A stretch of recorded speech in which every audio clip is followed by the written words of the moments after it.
Hello everyone and welcome to the second episode in the series where I cover the origins of the story in The Witcher 3, going through all the stages of development from way back in 2012 until the official launch in 2015 to see how and why it has evolved to be what it is today. 10 or 20? This video is almost entirely based on the second volume of documents compiled by these wonderful members of the Witcher community. They have gone to great lengths to provide us with this information, and I absolutely admire their dedication and love for the game. You can read the full documents in the description if you wish to get every detail, although I warn you they are about 600 pages long each. I will do my best to give you the most essential and curious bits, and I do apologize if I get anything wrong, because it can be a little complicated at times. Speaking of which, I do recommend that you watch the first episode if you haven't already. It is 3 hours long, but it will help you get a clearer picture and allow you to follow along more easily. Alright, let's get started with the second major stage of development. This one is a little weird, to be honest. On one hand, it is the shortest and most fleeting, developed for only about half a year during 2013. Yet on the other hand, this is The Witcher 3 as it was revealed for the first time to the public. The first big CGI trailer, the first appearance of Geralt in actual gameplay and cutscenes, the first look of Skellige and Novigrad, the first popular screenshots, the first iteration of the open world, the first attempts to fill this world with all kinds of side quests and activities, and even a playable demo at both Gamescom and E3 2013. We're proud of the way we're creating and shaping our storyline, that is never purely black or white. All of this was centered around CDPR's vision for the game that we shall be discussing in this video. And most of it is quite different from what we have today. Even Geralt's face, which at that point was a little more reminiscent of the previous two games. And even though they updated his model soon afterwards, it was this face of Geralt that served as a base for the Killing Monsters trailer. But back to the game. If you remember one thing from the first episode, it may be the fact that Avallac'h made out with Triss and Yennefer at one point, but it may also be that the story was insanely long, about 3 times as long as the final release. So, it seems that CDPR's primary objective for the second iteration was to make it shorter. According to estimates, in 2013, it came down to only about twice as long as the final game. And while some parts of the original definitely needed shortening or even removal, other parts actually suffered from the reduction of content and, in my opinion, became worse. Also, despite the general trend, CDPR made additions to the story too, and expanded on certain parts, some of which were later reverted back to the way they were originally, so the developers went back and forth a lot. And without further delay, let us dive into the changes. Starting with the first major one, the subtitle of the game. If you recall, the original title was The Witcher 3, A Time of Sword and Axe. But at some point, probably early 2013, they settled firmly on The Witcher 3, Wild Hunt. I suppose it is somewhat ironic, because the members of the Wild Hunt actually had the most screen time and character development precisely in the version of the game that was not named after them. Also, for the sake of clarity, here's how I shall be referring to each version of the game in this video. To the one I covered in the previous episode, I will refer as the 2012 or the original version, to the one we're covering now as the 2013 or the current version, and to the game we have today as either the final or the release version. So keep that in mind, and I hope it won't get too confusing. Okay, on to the main story. The bathtub opening was again similar, but there were dialogue options here that made the exchange between Geralt and Yennefer notably more flirty and indecent. Sadly, we don't have a lot of specifics. The child Ciri is portrayed in a similar way to the original version, but now we've got a new addition that we haven't seen anywhere yet. The scene where Ciri knocks off the head of the dummy is much more extensive. In the final game, the Wild Hunt descend onto Kaer Morhen, they freeze everyone, and the dream ends as they are about to kill Ciri. But in this version, there is a fight between the Wild Hunt and the other Witchers, and Geralt seems to be the only one who is frozen. They kill Lambert, they capture Ciri, and the dream ends with Imlerith ready to crush Vesemir beneath his heel, while both Ciri and the Old Witcher call out for Geralt, asking him for help, but he is unable to do anything. I suppose Geralt's line about just staying there like a stump makes even more sense with these events in mind. I couldn't move, stood there like a stump. Sadly, they did not make it for the final release. It was just a dream.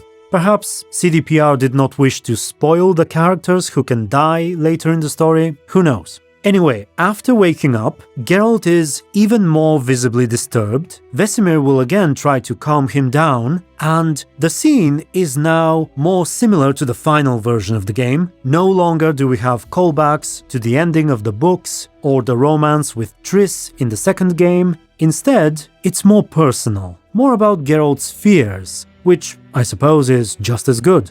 However, the curious argument between Geralt and Vesemir about making more Witchers is still in the game. It happens when you save the man from the griffin. Vesemir once again invokes the law of surprise, and if you've watched the first episode, you can probably guess where this is going eventually.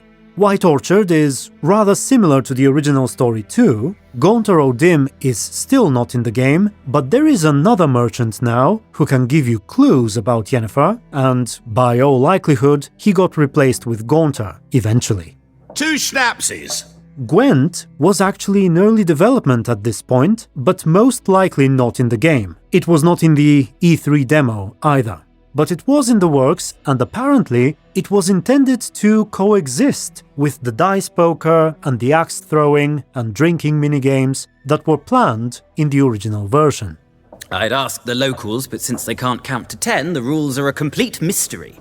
My beloved Tomira is still called Rosalia, Mislav is at the garrison, and the garrison is not in White Orchard. The character of Gren is still important, and one notable difference here is that at the end of the White Orchard story, where the Nilfgaardians show up for the first time, they are led by Morvran, also known as Ciri's future husband. If you recall, he was quite important in the original version, and while a major event with him has been removed completely here, other parts, like his involvement in White Orchard, have been added to make sure he remains relevant, and I'm sure you can guess why.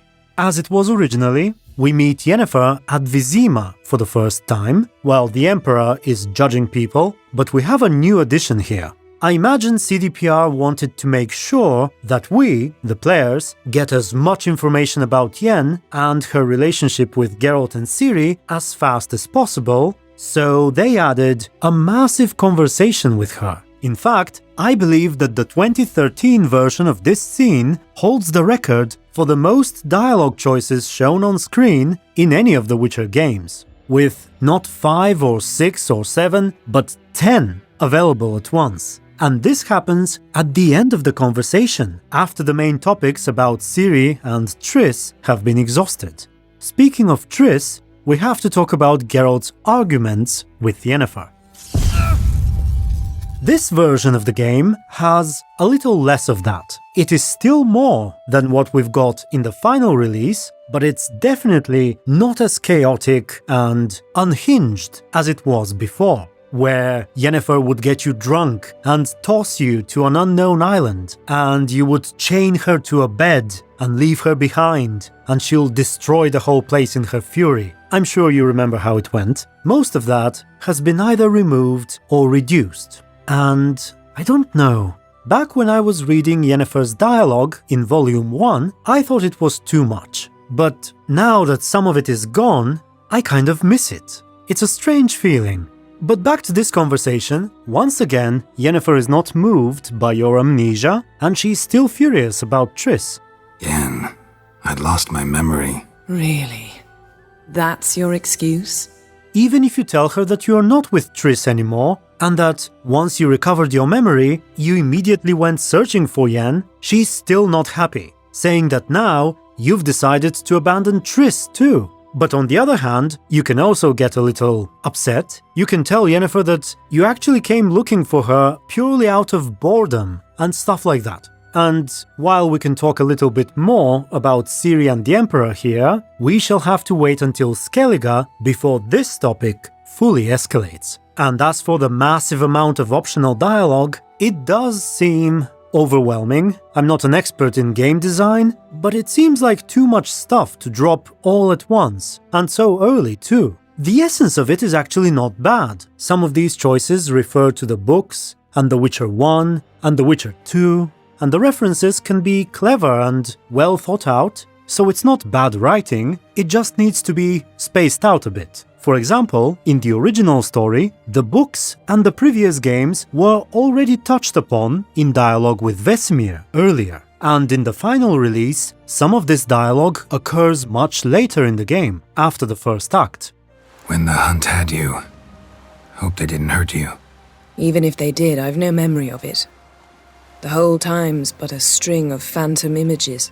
Ultimately, I can relate to CDPR going back and forth here. It is a challenge to properly introduce someone like Yennefer. She is a rather complex and unorthodox character who is also incredibly important, deeply involved with Geralt and Ciri, and yet has been completely missing in the previous games. At any rate, we shall talk more about her later. For now, we move on to Velen. And immediately, we have a scene that appears only in this version of the game so far. Instead of having to look for Hendrik, we have a way to summon him directly. Geralt uses the Igni sign to light a fire by the Hangman's Tree at night, which is a special signal that tells Hendrik to appear at the inn of the crossroads. Actually, even though this scene is not in the final game, a picture of it can be seen in one of the early loading screens. In fact, it appears that most, if not all of the loading screen art that we have in the final release originates precisely from this stage of development. With that said, the following events have been shortened immensely. Previously, we had to talk to several people before we finally met Hendrik. Then, we had to save him from the Baron's men, escort him, get ambushed and kidnapped, then escape and travel some more, and so on and so forth. Now, on the other hand, Hendrik is already here. We can still talk to a few of the others. There is an extended dialogue with the innkeep, for example, which can actually be unlocked even today, if we use the Brothers in Arms. I imagine it must have been cut rather late in development. Food's gotten scarce. Folk venture into the fields before sunup to catch frogs, gather acorns, grind them into flour. Whosoever's got a hand don't sleep nights so he can watch his bird. Can't your dogs do that? One night, a few weeks back, Temerian grillers crept from the forest. They snuck between the huts, clubs in hand. Dogs bayed and barked, then howled and yelped, and then fell silent as the grave. That rabble then gathered near the old pits. I saw 'em. Built fires, salted the meat. Only the wildest of hounds about now. The kind that don't come near men. Except when hunger drives them to attack, that is. At any rate, we talk to Hendrik, and he shares mostly the same information that we end up learning from his notes in the final game. But towards the end of the conversation, the Baron's men show up again. And unlike the original story and the final release, we have no way to avoid fighting them. And so we fight and we kill them all. But before we get to the Baron, I should bring up Healtherton. This location is a bit of a mystery. There is some data suggesting that Geralt goes there and finds it destroyed by the Wild Hunt, with a lone survivor whose daughter has been taken and killed by the hunt. What's more, the daughter's description is rather similar to Ciri's, and perhaps the point of Healtherton was to remind us that Ciri is in grave danger. But why exactly we had to go there is unclear, since we had all the information from Hendrik already.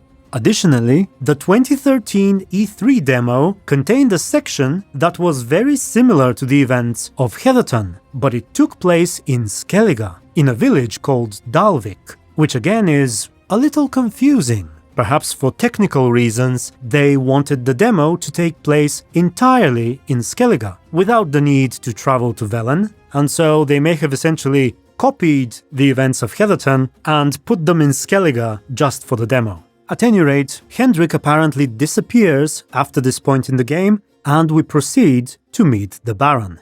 In this version, Crow's Perch is always closed for us, since we had to kill the Baron's men. The sergeant and the rest of the soldiers want us dead, but the Baron himself shows up and tells us to come inside, unarmed, because he must speak to us about something important. In the original version, we had to do a couple of side quests before we get an audience. They involved a peculiar monster poisoning the waters, and some feral prostitutes, but those are no longer in the game, not even as side quests. Instead, we get straight to the point.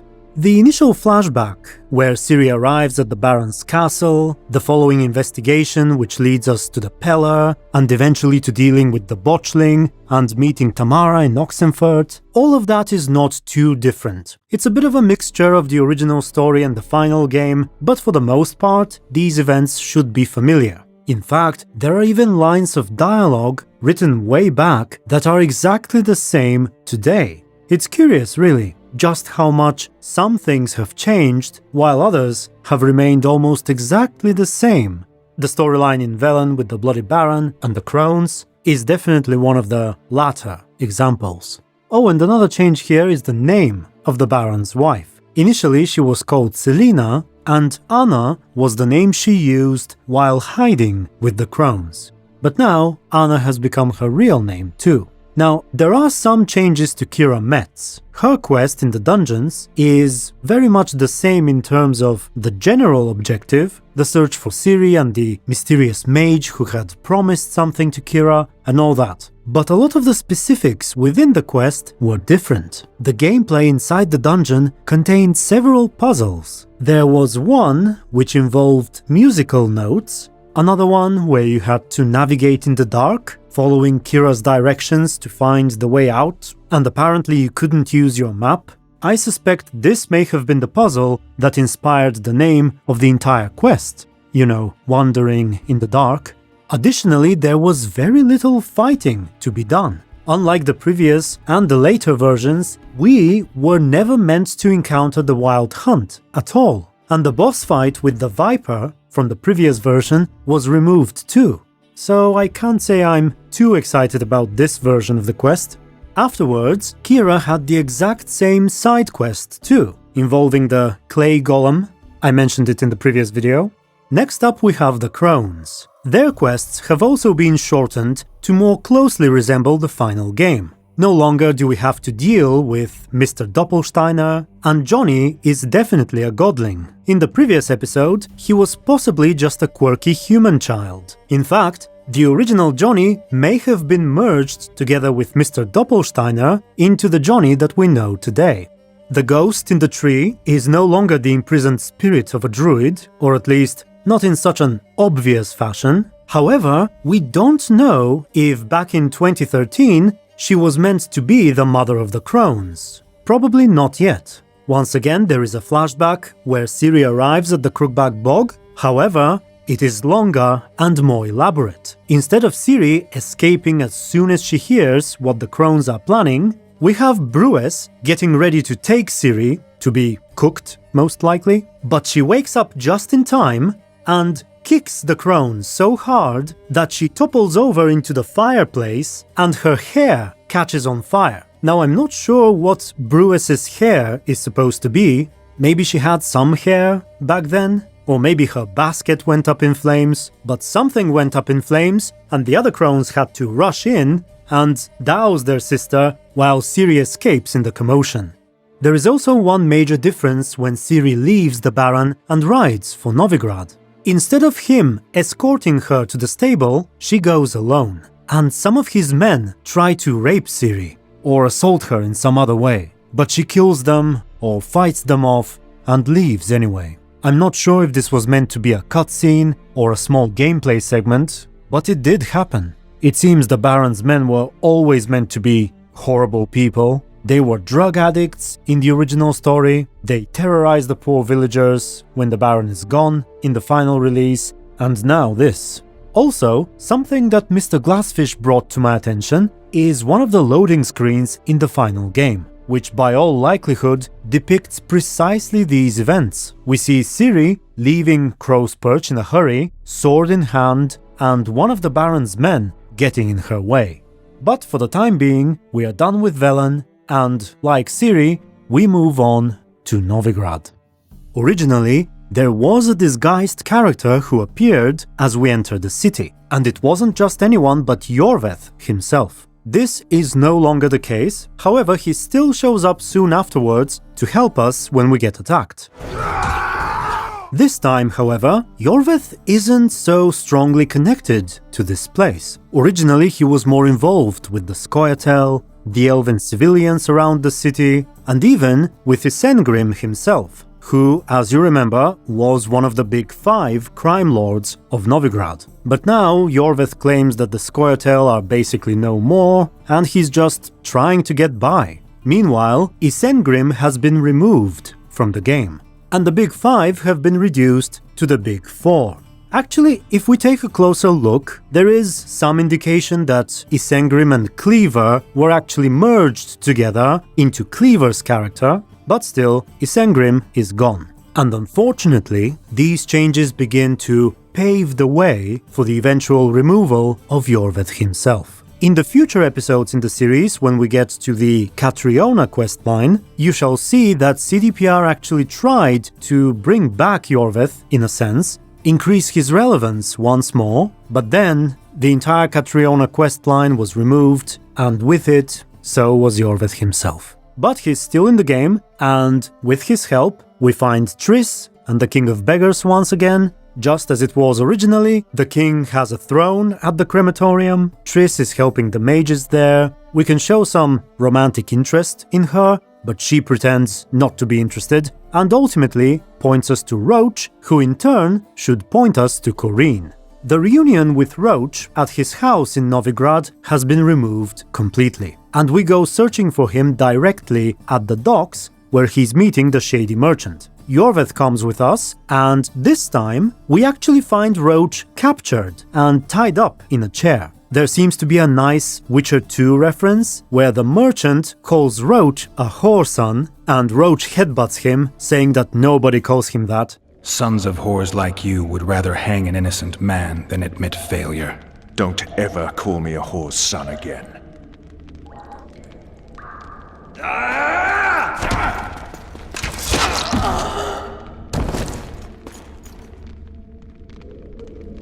Another prisoner killed while trying to escape? Yes, sir. When we ask Roche about Corinne, he is hesitant at first. He does not wish to bring any trouble upon her, but eventually he tells us where she is. And of course, Roche is once again in love with her. The encounter with Corinne is now more similar to the final game. We still find her spying on the Hierarch, but the entire sequence is much shorter. Previously, the meeting took place in 2 parts, in 2 separate locations. It contained a lot of exposition about Roche and Corinne's involvement with the Big 5, and so on. Now, we do everything at the same place and time, and instead of having to bring a lot of ingredients, the only thing she needs is wine, which we can probably buy at the Passiflora, which is where the meeting takes place. Previously, we could also have sex with Corinne in order to enhance the dreams. However, instead of that, we still have the option to lie naked side by side. In the dreams, Corinne once again sees Margarita and Felicia Cori too. The latter is the sorceress who's burning at the stake in the final game. Then we grab Roche or Iorveth, depending on whom we sided with in The Witcher 2, and we go looking for information from the Big 4. They are once again at the bathhouse, but they're not in the middle of taking a bath. And we do not get attacked by Junior's men either, even though he's missing and we're actually plotting against him, so I suppose the whole sequence is less exciting than the final game. Next we go after Junior, there's the violent and non-violent path with Cleaver's men, Originally, Isengrim had some involvement here, but that has now been taken over by Cleaver. We now meet Rico in the casino. Previously he was involved in an entirely different quest, which we'll get to later. And also, Junior's tannery has been removed completely. Originally that was his third establishment, in addition to the arena and the casino. The trail eventually leads us to Roche's camp, where we figure out that he is somehow involved with both Radovid and Junior. And then Corinne Tilly comes into play again, because this time she happens to be working for Radovid, in a sense, and she helps us get an audience with him. Now, originally, she was working with the Big Five, who are now the Big Four, and she was basically helping Roche to broker an alliance between them and Radovid against Nilfgaard. But now, she and Roche are actually helping Radovid to get rid of the Big Four, because to the king, they are an obstacle on his quest to take Novigrad. And I'm not a big fan of this change, because later on, Corinne is still revealed as an Nilfgaardian spy behind all of this. Originally, that was a bigger and more dramatic twist, because Roche opposed Nilfgaard more directly. I mean, he's still not a friend of the Black Ones, but previously he was this decorated military man who had to force himself to work with criminals just to ensure that Temeria remains independent from Nilfgaard. And then suddenly, his beloved Corinne, who was supposed to be working with him and supporting him, is revealed as an enemy spy. And you see what I mean. Also, at this point, I should say that the development of Novigrad is a bit of a mess. It seems that the stories and characters that take part in this whole plot with the Novigrad criminals, Redania, Nilfgaard, the Temerian rebels and so on, they all just keep changing over and over and over again. I am currently aware of at least 4 different versions of it. It's the polar opposite of the Bloody Baron and the Crones. I can barely keep up with who's working for whom, who is spying or plotting against whom, who wants what and knows what, and so on. And we're not talking about minor changes either. The culmination of these events is completely different in every stage of development. Originally, we had Iorveth about to blow up Dijkstra's ship with Triss or Yennefer on board. We now have something entirely different. We'll talk about that later.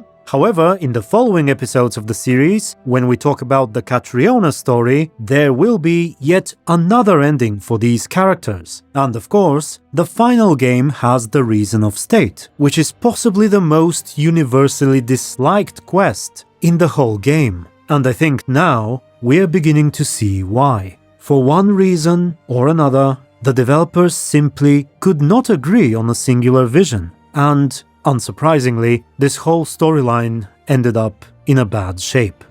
Also, I already made this disclaimer in the previous video, but just in case, keep in mind that the majority of my thoughts and opinions and conclusions here are highly personal. The actual documents I'm covering are a lot more neutral and balanced and objective, and if you wish to see for yourselves, have a look at them in the description.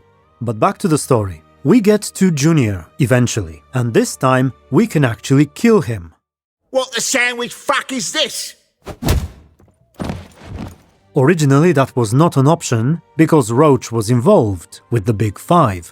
Also, the quest where Geralt, Roche and Corinne had to help Whoreson Jr. assassinate the Yonkir has been removed. And of course, at some point later in development, the Yonkir will return as a completely different character. The flashback we get from Junior once again involves Blanka, the Doppler. She and Ciri got in trouble with Junior, but luckily Ciri literally castrated him. Blanka, by the way, as you may recall, was a female Doppler in Novigrad who eventually got removed and merged into 3 other characters. Next up, the quest with Dijkstra's treasure is once again about rescuing Margarita from the witch hunters. Bart the Cyclops is now a troll, as we know him in the final game. It seems that the original Cyclops model was simply too big for the sewers. Once more, it is Dudu who stole Dijkstra's treasure. He needed the money to help the other Dopplers in Novigrad, but everything fell apart when Dudu and his friends were caught by Menga, who now has both Dijkstra's treasure and Margarita in his custody. So we come up with a similar plan to use Triss as bait, and the quest has been shortened from the previous version. No longer do we see the Witch Hunter commander. He has now been replaced, well, partially merged with Menga, and the second meeting at the church is entirely removed. One thing that remains the same, however, is that the Witch Hunters and the Temple Guard are still distinctly separate factions. There is also a different final scene if we let the Hunters abuse Triss. Once again, Geralt and Menga check up on her eventually, and apparently Menga gives Geralt a whip and urges the Witcher to use it on Triss. I'm not sure if we could actually whip the ginger muffin. Die. But at some point, she breaks free from the shackles, which were actually fake. She knocks everyone back and teleports away. Menga is furious about it, but since we gained his trust earlier, we can now convince him that we either had no idea that there was anything wrong with the shackles, or that Triss was simply too powerful. So he sends us away to look for her once more, and we never see him again. But luckily, we also learned about Margarita's location while talking to him. Alternatively, if we lose our nerve during the conversation with Menga, we are forced to kill everyone. We never learn about Margarita, and she ends up dying. Luckily, we get the location of Dijkstra's treasure from Menga's corpse, and in return, Dijkstra provides us with Margarita's interrogation report. The information we learn about Ciri from it is the same as before, where Blanka, disguised, or rather transformed into Felicia Cori, secretly met with Margarita in an attempt to help Ciri, but they were ambushed by the witch hunters and everything went wrong. Margarita was captured, Blanka escaped, but the real Felicia Cori got burned at the stake, and you get the picture. Next up we have Dandelion. He is once again not missing, and the Rosemary remains an actual brothel. However, woman number 6 has now been removed, and we are down to the 5 we have in the final game. There used to be another one called Itariel, and she was an elite elven prostitute. Actually, we're not sure about her species, but Itariel just sounds like an elven name to me. Sadly, as before, I'm not a big fan of this quest, because if Dandelion is not missing, the whole sequence ends up feeling rather unnecessary.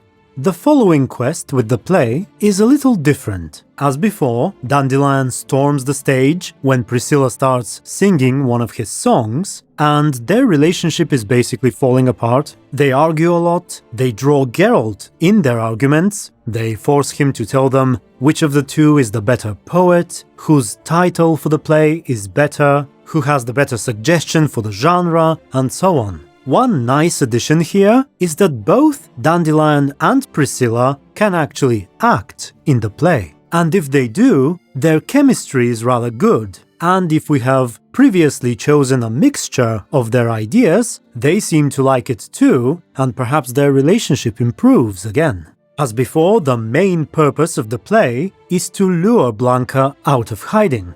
Eventually she shows up and tells us everything she knows about Ciri. But it's a little different this time. Uma did not come from Skellige with Madame Irina's troop, and the story about the box has changed completely. Perhaps the only thing that remains is the general boxy shape of the object. But it is no longer a piece of family legacy. In fact, Junior and the Bloody Baron are not related anymore, and they used to be brothers initially, and the box is now related to some curse. What's more, Blanka even remembers some of the words. Geralt has actually heard these words too, from Elven legends, so together with Blanka, the Witcher manages to reconstruct the whole phrase. Also, unlike any other version that we know so far, there is even a translation of the words, which I will share with you later in the video. Because now, we leave Novigrad and head towards Skellige for the first time. We travel there on an Nilfgaardian ship once again, and a significant shortening of the story has taken place at the beginning. It is now similar to the final release, where Geralt finds himself shipwrecked directly on Skellige and meets Steingrim. Previously, it was on an entirely different island where we had to do several quests before we could even reach Caer Trolda. They were quite good, by the way, involving mermaids and near raids, and are luckily still available as side quests. And when I say still available, I mean in the 2013 version. Unfortunately, they are not in the game as we speak. But back to Steingrim. The conversation with him was longer back then, and much of it was about King Brann. We learned about how many battles he fought against the Nilfgaardians, and how he died. In the end, he was really old and weak, but still he refused to die in his bed, so he had his men strap him to a saddle and take him to a cave, where he died fighting the bear who lived inside. It also seems that we could not kill Steingrim at that point. That is a detail you may have missed, by the way. It can happen if you pull out your sword during the fistfight. Throw first! Get him, boy! Ask not for mercy!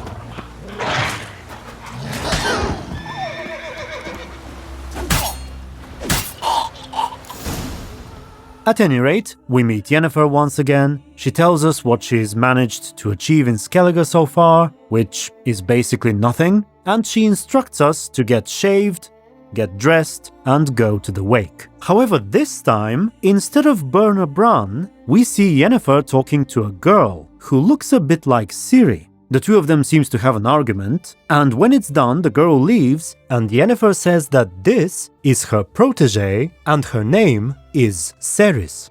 So, in the original story from 2012, a similar girl existed. Her name was Becca, and she was secretly the false Ciri, aka Emhyr's wife. But things have changed now. A lot. You'll find out soon enough. For now, all we know is her name is Ceris, and we carry on with the feast. We meet a bunch of guests. Yennefer drags us into Krach's bedroom to have sex with us. Eventually Krach appears, not in the middle of at the feast, and the conversation shifts towards the new king of the Isles. Volunteers are called for, and just when the event is about to end, Ceris storms out and volunteers as well. And Yennefer, for some reason, is furious. She tells Geralt to go and speak to Krach alone, for permission to investigate the cataclysm, while Yennefer deals with her unruly protege. So we talk to Krach, he agrees to talk to Ermion, and Geralt has to help Krach's son, Hjalmar, with the ice giant.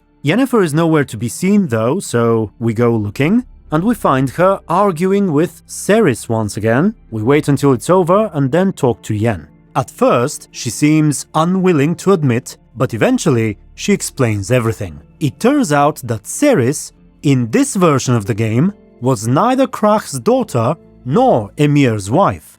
This time around, she is Emhyr's other daughter, a secret daughter born out of wedlock with a common peasant lady by the looks of it. And so Emhyr has ordered Yennefer to take Ceris under her wing and educate her, make a lady out of her, something along those lines. And now, suddenly, Ceris has decided to try her luck at becoming queen of Skellige. And Yennefer is worried that if people discover that she's actually the daughter of their enemy, they will execute her, and Emhyr in turn will have Yennefer's head for that. And we'll be back to Ceris in a bit. First we have to help Hjalmar. We visit the inn, as usual, and in this version of the game, Hjalmar's friends will provide us with the Hornwall horn, which in the final game we can find all the way on Undvik. It was meant to be used to drive away sirens as we go there. Apparently we had to cross some sort of siren-infested area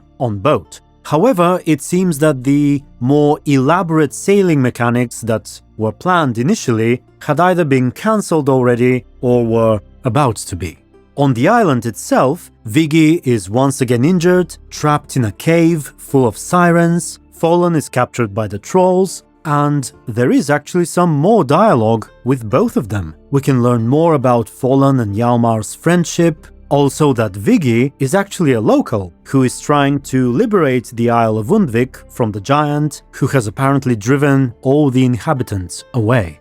Additionally, the madman on the ship can tell us about some sort of legendary weapon hidden in the mountains. It is unclear exactly what this weapon was supposed to be. There is some speculation that it may have eventually inspired the blacksmithing tools that you have to get for Joanna in the final game, but it is possible that you could indeed find some powerful sword or an axe or some other weapon that could help you against the giant. The encounter with the giant itself is similar to the original. Again, it is Hjalmar in the cage, not Viggi, and we can either free him or face the giant alone. So Hjalmar's job is complete, and we head back to the place of the Cataclysm, where we meet Yennefer, who is once again altering the deal with Ermion. I've merely borrowed something and fully intend to return it. Ha! There is no Mask of Cerberus. If I recall correctly, in the original story, Yennefer simply casts a spell to see the past, while in this version, she has Geralt running around, placing certain magical crystals which allow Yennefer to see what happened. Once again, we find the body of a Wild Hunt soldier, which will be important later, although not quite as important as it was originally. Again, we learn that Ciri was seen on Hindersfell, along with this special boy called Hvitr, and he will conduct one of the trials for the crown of Skellige. So before we can get the boy, we have to help both Hjalmar and Cerys with their tasks. Hjalmar is done, so we go to Speakerog, and the story is roughly the same as the original, except Becca is now called Cerys, so I'll skip right ahead to the blood ritual. Before it begins, we can talk to all the participants. Cerys is worried, Hjalmar is confident, he says he was born for this. Svanriga vows to his mother that he will honor his father's legacy. Jarl Donar and Holgar Blackhand are advising their sons. Holgar also says that Cerys has a nice ass. And the trial begins. Once again, Halbjorn is disqualified for illegal herbs, and Cerys is announced as the winner despite the fact that she had barely started bleeding. Hjalmar is furious at that decision, but Hvitr and Ermion announce that the gods have decided and Cerys wins. Krach is also not happy about the decision, and there is a bit of tension actually between Krach and Birna Brann. As you may suspect if you've seen the previous episode, it will later turn out that Krach is the biological father of Svanriga, but it seems like there are a few more hints now than there were before. There's also an amusing scene with Madman Lugos, who is making fun of Holgar Blackhand because his father was apparently eaten by a whale. We can talk to Cerys as well. She's rather worried again, sitting alone, isolated in a corner. Even though she just won, nobody wants to talk to her. She tells us how she feels, how overwhelmed and uncertain she is, because she was always living in someone else's shadow, and it's actually a pretty decent conversation. It's one of the better additions that came along with the changes to her character, you know, from Becca to Cerys. But ultimately, I still don't like this version of her better than the final one where she is Krach's daughter. In fact, I think this one is even worse than the original Becca. Becca was more mature and more experienced, both in her personal life and as a member of the Skellige society. And while she was still an outsider, she was also genuinely fond of Skellige and its people, and ultimately appears a little less alien than the Cerys we have in this version. And also the fact that Ermion supports her claim for the throne makes a little more sense to me in the original story with Becca, and not so much here. In this version, it almost seems to me like part of the reason why Ermion supports her is because she rebels against Yennefer, and less so because of her merits. Anyway, next up we have a massive piece of content that was cut from the original version. Previously, we would argue with Yennefer, and then she would get us drunk, teleport us on this mystical island inhabited by these peculiar tribalistic people, where we had to do a whole bunch of stuff. We could slay a dragon and possibly get married to a local woman. Then we would come back, argue some more, and potentially part ways with her during a really important and lengthy section of the story, allowing us to have something like a minor version of the Roche and Iorveth path in The Witcher 2, except with Emhyr and Yennefer. Later on, after taking Uma to Kaer Morhen and returning to Skellige once again, there was to be a follow-up to these events. If you recall the quests, where we had to heal Nithral with the magical ravens, I thought it was rather interesting, but all of it has now been removed. No more Nithral, no more ravens, no more islands and dragons and marriage, and Yennefer pretending to be the goddess of the sea, and adventuring with Emhyr. All of that is gone. Not even available as side quests anymore. And as lengthy as it was originally, I must admit I miss it. Not only did those parts add extra replayability, but they also made Skellige a more magical and mystical place, which I think could have been interesting, but there we go.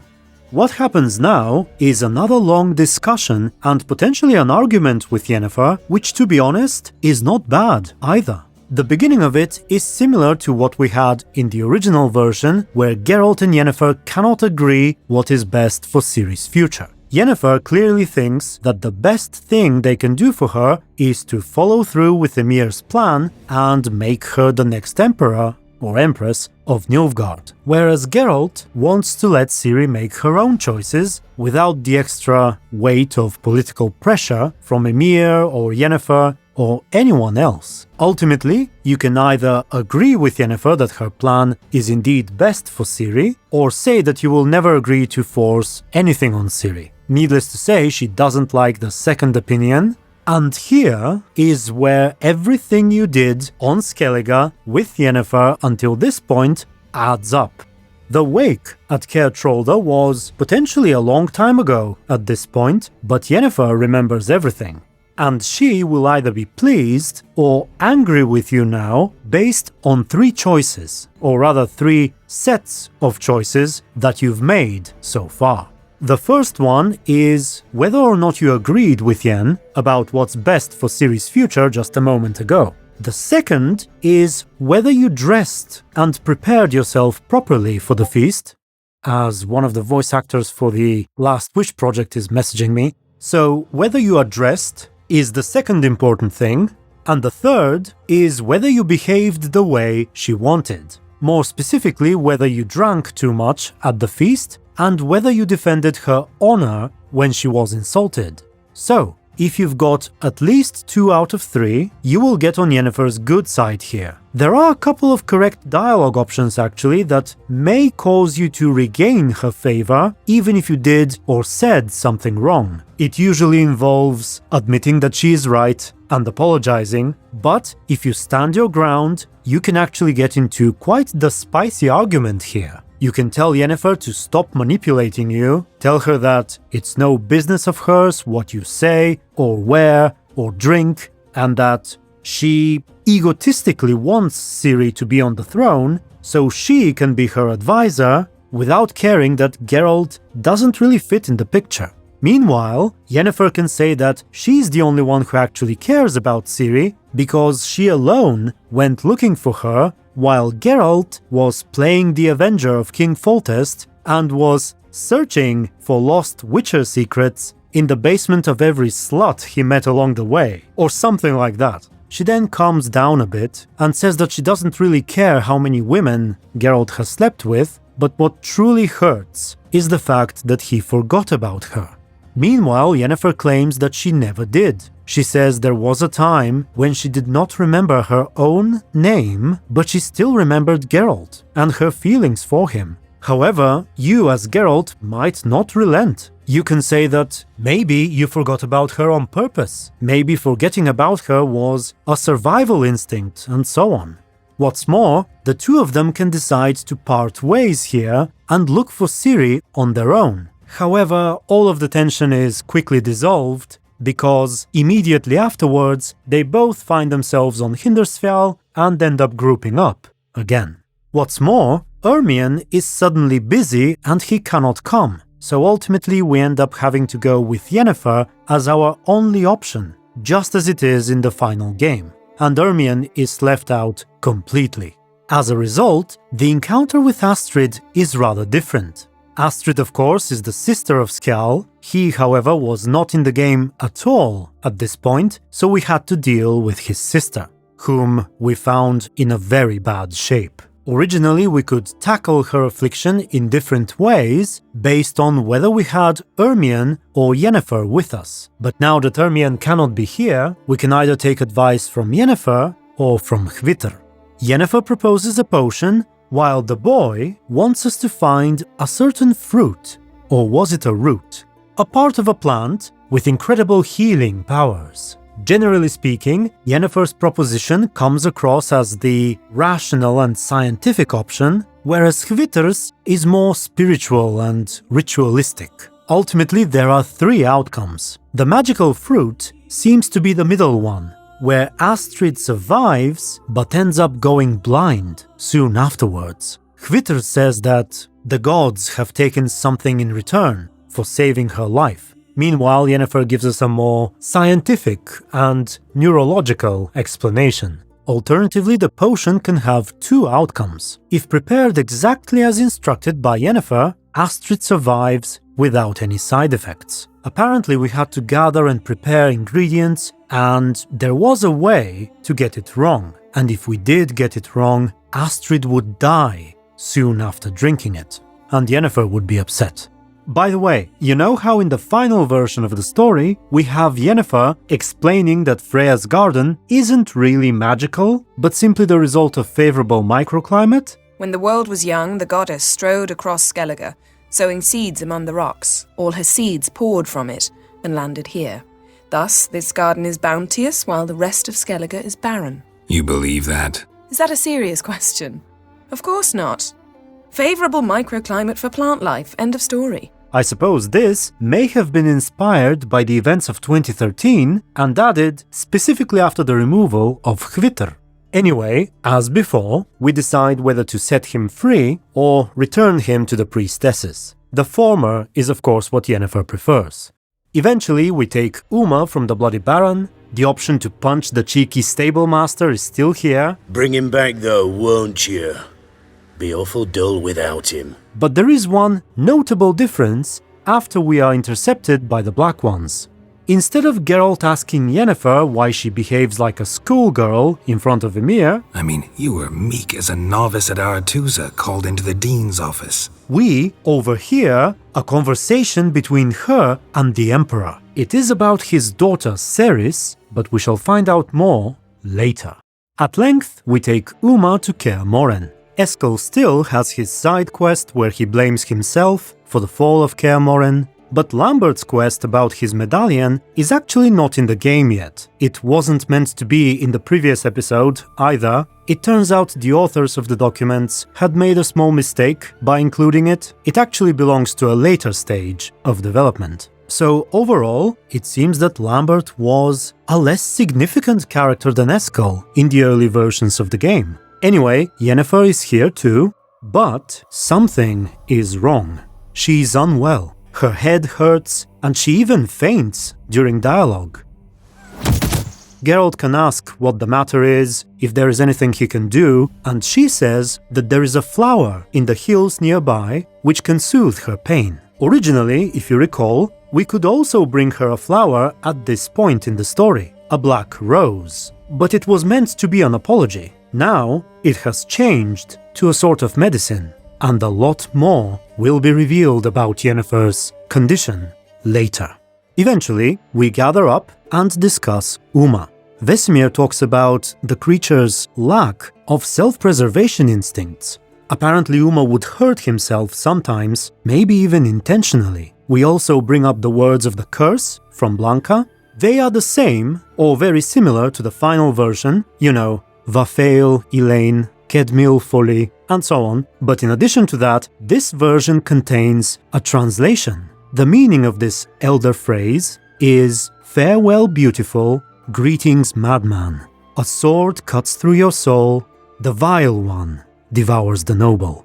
It appears to be a sort of transformation curse. Later we find out that it's called a curse of reversal. It is meant to transform the victim into the polar opposite of what he or she stands for. But even without this extra information, Yennefer and the Witchers seem to be familiar with it. Yennefer says that it was once used to turn a princess into an ogre, but Lambert says the rumors are false and it was an ogre turned into a princess, which was supposed to be a reference to Shrek. Later that evening, Yennefer has a headache again, and we escort her to her room. We can have sex with her, as it is in the final game, but it may have only been possible if we had given her the flower. Yen, don't get mad, but... Stop. Suddenly I have an immense desire to drink. I'm not entirely sure. Afterwards, we can talk some more to the others. Eskel tells a story about a contract on a golden goose, or was it a golden duck? But the crazy drinking night is not in the game yet. Go to bed. Now.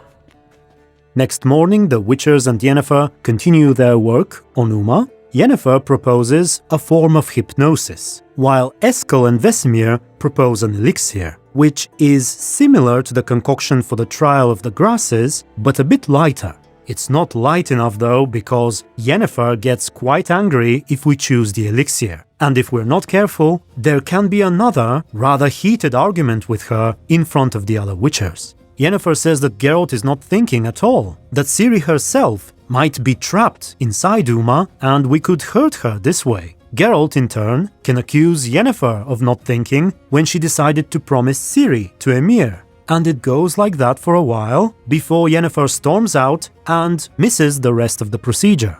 Ultimately, neither path seems to do much, and after more planning, we come up with the exact same solution as the original story, involving Dudu, Forefathers Eve, and the Honey of Heroes, which is the magical mead that one of the gods of Skellige bestows to the king. But we also have a rather awesome new addition here that is missing in both the original and the final versions. It turns out that throughout the first act of the game, Geralt was meant to have 3 dreams. In these dreams, Eredin appears and talks to Geralt, usually about Ciri and why he wants to get her so much. He says, for example, that he had let Geralt escape on purpose so that the Witcher could find Ciri for him. This is basically the start of The Witcher 1, except in the first game we don't have that information. However, I will admit that it does make sense. Eredin also talks about her immense power and how he wants to use it to transport his people away from their dying world. And in the final dream, we witness Tyr Nalia consumed by the White Frost. These dreams were supposed to happen when Geralt goes to sleep. Obviously, I mean when we see him do it, such as when we travel to Skellige. And the final dream was likely around the point when we take Uma to Kaer Morhen. And I actually like all of this a lot. The dreams seem to have been short, but they contained useful and cool details and gave Eredin and Geralt some much-needed screen time together. I honestly don't see why we can't have them in the final game. If you think about it, there are several cutscenes that deliberately show Geralt falling asleep or waking up, so it's almost as though CDPR designed them specifically for the dreams, but then they were removed. And on that sour note, we are done with Act 1. Act 2 begins with us going back to Skellige. We have a small reunion with Yennefer at Kaer Trolda. We talk about the magical drink and how neither of us has any idea who this god is or how to summon him. So the only thing left to do is to speed up the coronation. We join the festivities. If Geralt is on good terms with Yennefer, she teases him with more sexual stuff in Krach's room, and if not, she acts a little hurt and talks about how he probably preferred someone else's company. Holgar Blackhand is smitten with Yennefer once again, but she does not plan on sleeping with him this time. Ermion is talking to Ceres, and it is clear that he wishes her to become queen, just as he did with Becca. However, originally Ermion had many issues with Hjalmar, but now he mostly dislikes Svanrige. He says the young man is fearful and docile and only does what his mother tells him. And that's basically true. Svanrige's portrayal in this 2013 version is actually worse. He is shown as especially spineless and even more dependent on his mother. Ermion also tells us that Svanrige is Krach's son. But unlike the original story, we get some more and interesting information. We learn that King Brann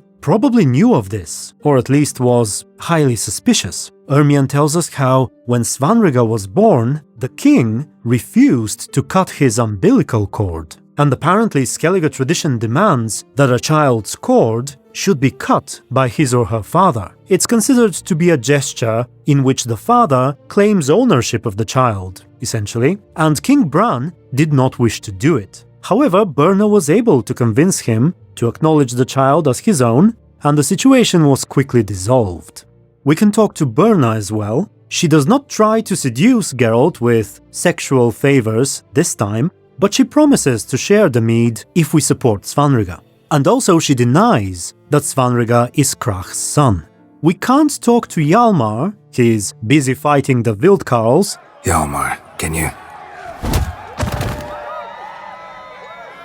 Oh, seal shut! But we can talk to Krach instead. He admits that Svanrige is his son, and he's ashamed of it. Not of Svanrige personally, but of his brief affair with Birna. Otherwise, Krach is generally the friendliest. He cares about Ciri, and he is of course willing to share the Honey of Heroes if Hjalmar wins. He even says that he'll give it all to Geralt, but luckily we only need very little.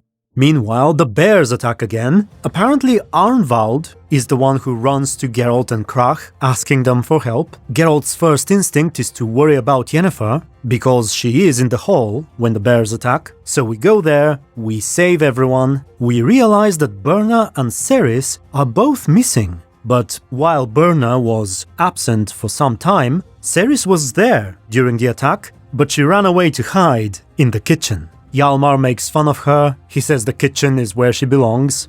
Holgar's son dies again, and there is actually a choice in this version to take a side between Hjalmar and Lugos, but nothing significant comes of it. As it was originally, the investigation is longer, and we can, once again, investigate both sides rather than siding with Hjalmar or Cerys separately. Eventually we gather evidence against Birna. Arnvald can kill himself under the right circumstances, and Krach will publicly admit that Svanrige is his son. And what's new in this version is that he will even share the story of how Birna once told him that Brann could not have children. I'm not sure if he was generally infertile or it was something that came with old age, but she wanted a child, and so Krach agreed to help her. It even happened while he was invited over at Brann's house, which I assume contributes to his guilt and shame. And finally he asks us to be gentle to Svanrige during the trial.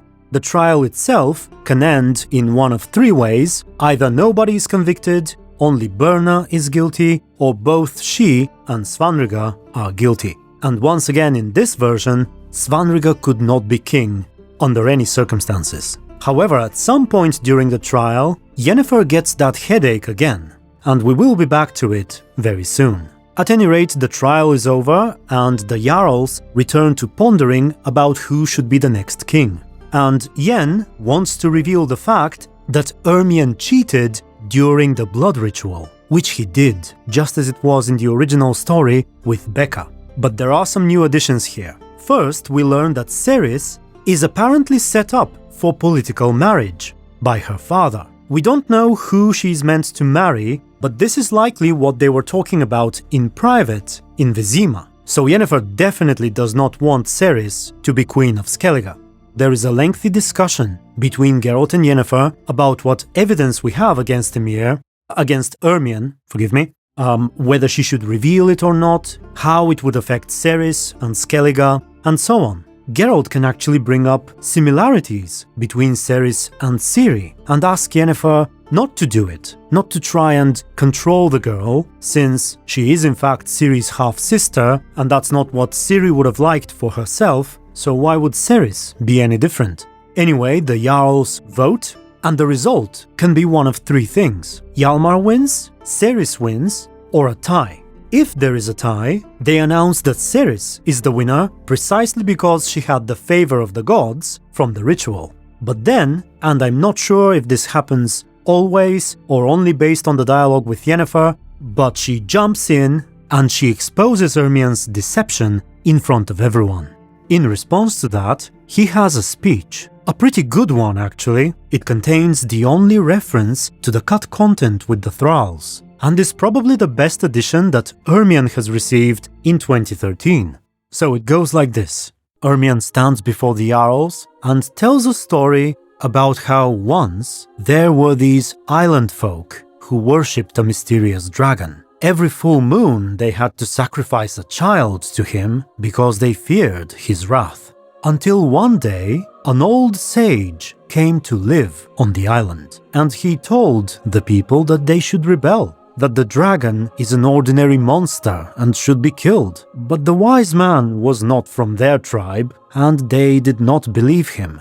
In time, however, the sage grew to love these people and decided to act. One night, he snuck into the dragon's lair and poisoned the creature. Yet he did not tell anything to the locals. The next full moon, they prepared another child to be sacrificed, but the monster did not appear. The people were frightened at first, they did not know how to interpret this, but soon afterwards they became overjoyed. They decided that the beast had finally been satiated and had left the people in peace. The old man said that was probably true. Then, 10 years later, the sage admitted the truth, that he had deceived the people. And yet, life was better than ever, and not a single one of them held his deception against him. It is never revealed in the story, but I think it is somewhat hinted that Ermien may have actually been the man who poisoned the dragon. And he tells this story to explain why he deceived the Jarls during the blood ritual, that it simply had to be done for the good of all Skellige. Now, it seems the Jarls are not particularly moved by the story, and they decide to arrest Ermien, to banish Cerys, and to proclaim Hjalmar as king. However, it seems that there are circumstances in which Geralt can take Ermien's side, convince the Jarls, and ultimately to allow Cerys to become queen. By the way, the final trial, which involved a raid on the shores of Velen, where Cerys and Hjalmar compete and eventually fight, that has been removed completely. And so, a king or queen is chosen, we gain access to the magical mead, and for the time being, we are done in Skellige. Or are we? There was meant to be something big that happens at this point in the story, and it has to do with Yennefer's headaches. Unfortunately, we know very little about it, despite signs that a good amount of development went into it. But what we do know is that around 2013 there was meant to be another quest in place of the last wish. As you know, in the final game, Yennefer asks us to find a djinn and break the supposed spell that binds her to Geralt. But back in 2013, she was apparently subjecting herself to something that was causing the headaches and the poor disposition. Perhaps it was a sort of treatment because she wanted to cure her infertility. And right around this part of the story, in Act 2, in Skellige, Yennefer was meant to have another personal quest where she would ask for our help to find or to summon or to otherwise meet with Herne the Hunter. This is the same deity who has the magical drink, and Yennefer suspected that with his help, she could finally be able to have children. Unfortunately, we don't have any more specifics, except for the fact that our choices throughout this quest would have determined the outcome of our romance with Yennefer, just as it is in The Last Wish today. And it's possible that, like in The Last Wish, refusing to help her might have ended the relationship permanently. And I have to tell you, I had my suspicions about the existence of such a quest since forever. Many years ago, when I started my Details Missed series, one of the earliest episodes was about Yennefer. Back then, I knew much less than I do now. I had no idea about any of these early versions of the story, and I had not even read the books, where Yennefer's infertility is a major factor. Yet still, I found it highly suspicious that in the middle of her room there is a book that talks about the moral dilemmas between being a sorceress and a mother and stuff like that, without any of this playing any part in the game at all. So I speculated that there must be, or there must have been, more to it. In fact, I'm going to go a step further here and propose a bit of a conspiracy theory. There is another rare and awesome detail in The Witcher 3. I've made a video about it a long time ago. Basically, if you import the right save from The Witcher 2, where you completed a certain side quest in a certain way, you can find this obscure note in the third game, which reveals that Geralt had actually drunk a fertility potion in the previous game. And that, like Yennefer's book, comes completely out of nowhere and plays no part in anything. Yet it is potentially massive news. So I speculate that at some point in the game's development, CDPR must have planned, under the right circumstances, to allow Geralt and Yennefer to conceive a child in The Witcher 3. And I should quickly clarify, for those of you who may have watched the Netflix show and not read the books, mages are infertile because the use of magic causes some kind of damage to their hypophysis, and I suppose having a cure for that is more believable than the Netflix alternative, where this evil fashion designer is ripping out their reproductive systems out of their bodies. With that picture in mind, we move on to Novigrad to get Dudu. But once again, Blanka has been attacked and badly injured. In other words, it's the Carnal Sins quest. But in this version, Triss is more involved. She's trying to heal the Doppler initially and manages to stabilize Blanka. But we still need the help of the gifted surgeon by the name of von Gratz. He is a little less quirky, he is no longer talking to his cabbages, and Shani is no longer in love with him. In fact, Shani is not in the game at all. She has been removed. Previously, she even had a personal side quest, but no more. And part of her involvement in this one has been taken over by Triss. Triss is also the one who comes with us to the morgue, and the quest is rather similar until we get to the Vegelbud estate. In this version of the story, we do catch the killer. We can ask why he's doing this or who he is, but he gives rather cryptic answers. And we get the sense that this person is not the actual killer, but someone who has been hypnotized or mind-controlled by him. At length, the guards show up and catch Geralt by accident, which ends the scene. Later, the encounter with Nathaniel is different too. Apparently he was also hypnotized by the vampire, and if we were able to figure this out, the killer would assume complete control over him and talk to us through Nathaniel's body. He would put us through a sort of test where we have to answer questions regarding his motivations and philosophy, and if answered correctly, he would invite us to the warehouse.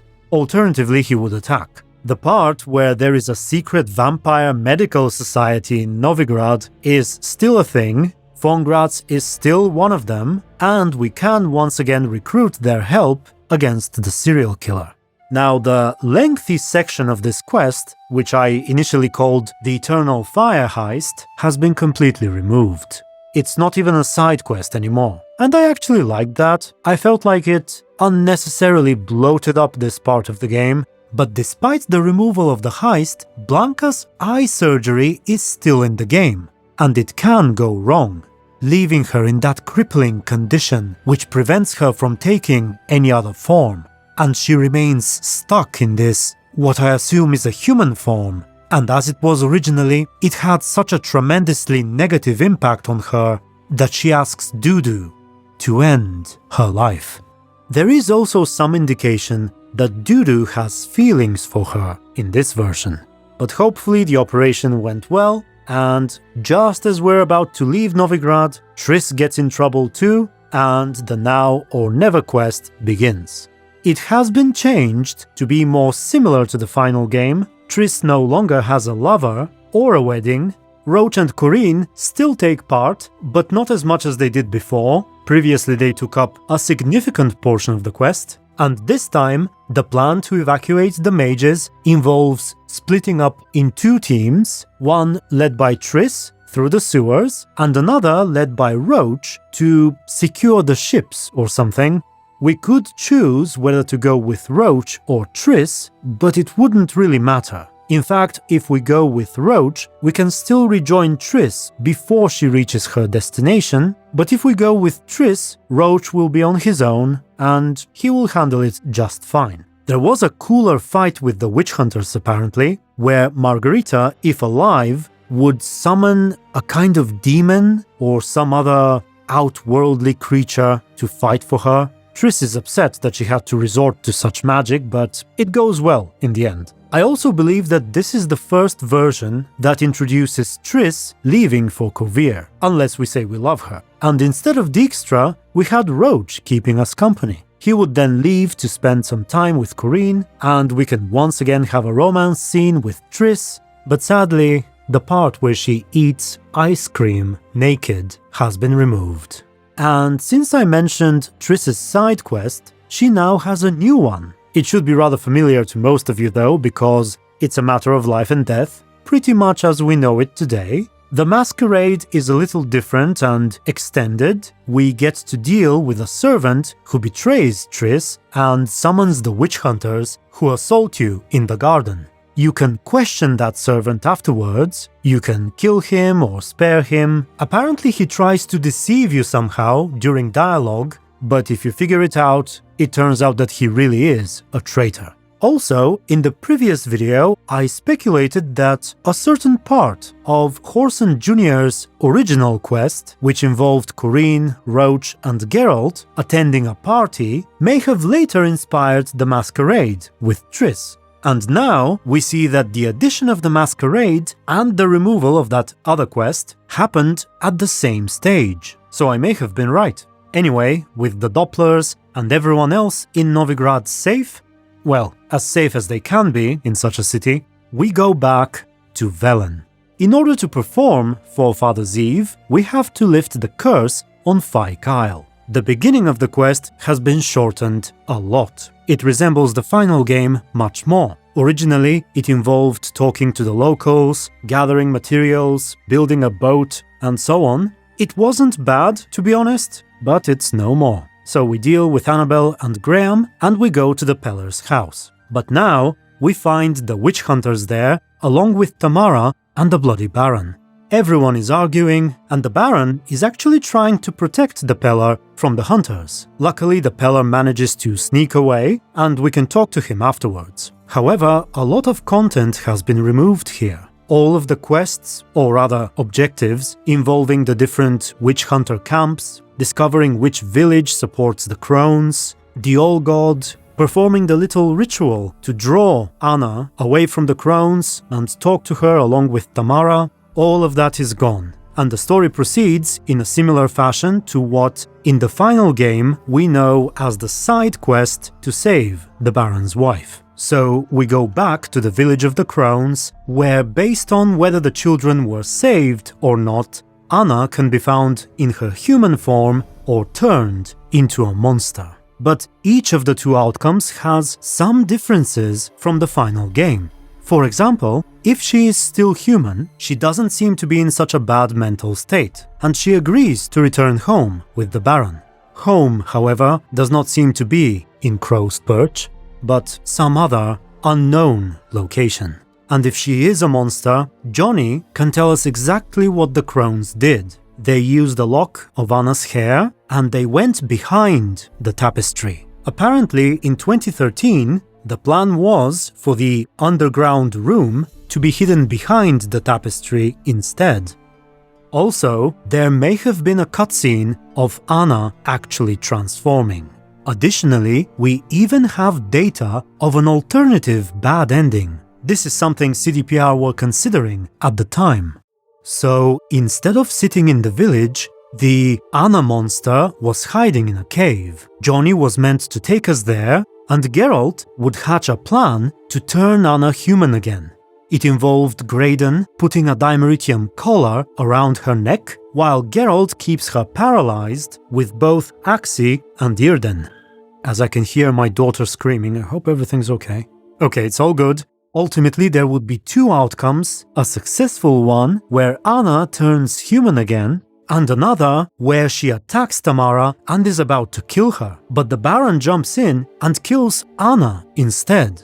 It was meant to be extremely emotional. The Baron and his daughter would separate, and both of them would be highly conflicted after these events. This whole scenario is definitely a callback to the original story, where Anna could kill her daughter under the right circumstances. But apparently, even in 2013, the developers were already planning to cut this from the game, or to not include it at all. Which is unfortunate because I kinda love it. But it's time to lift the curse. Geralt, Dudu, Vesemir, Uma and Yennefer all arrive at the crossroads, and there is some data suggesting that Yennefer may not be there if she is not romanced. It may actually have something to do with the infertility quest going poorly, but it's hard to say. What we do know is that she and Dudu do not really like Velen. Keira Metz joins us too. There is a bit of a reunion between her and Yennefer, and we begin Forefather's Eve. Several spirits appear, even the Bloody Baron, if he hanged himself. I'm not sure if we actually get to play as him or simply watch cutscenes, but we see him getting drunk, insulting and beating his wife. We can't forgive him and let him rest in peace, or leave him to his suffering.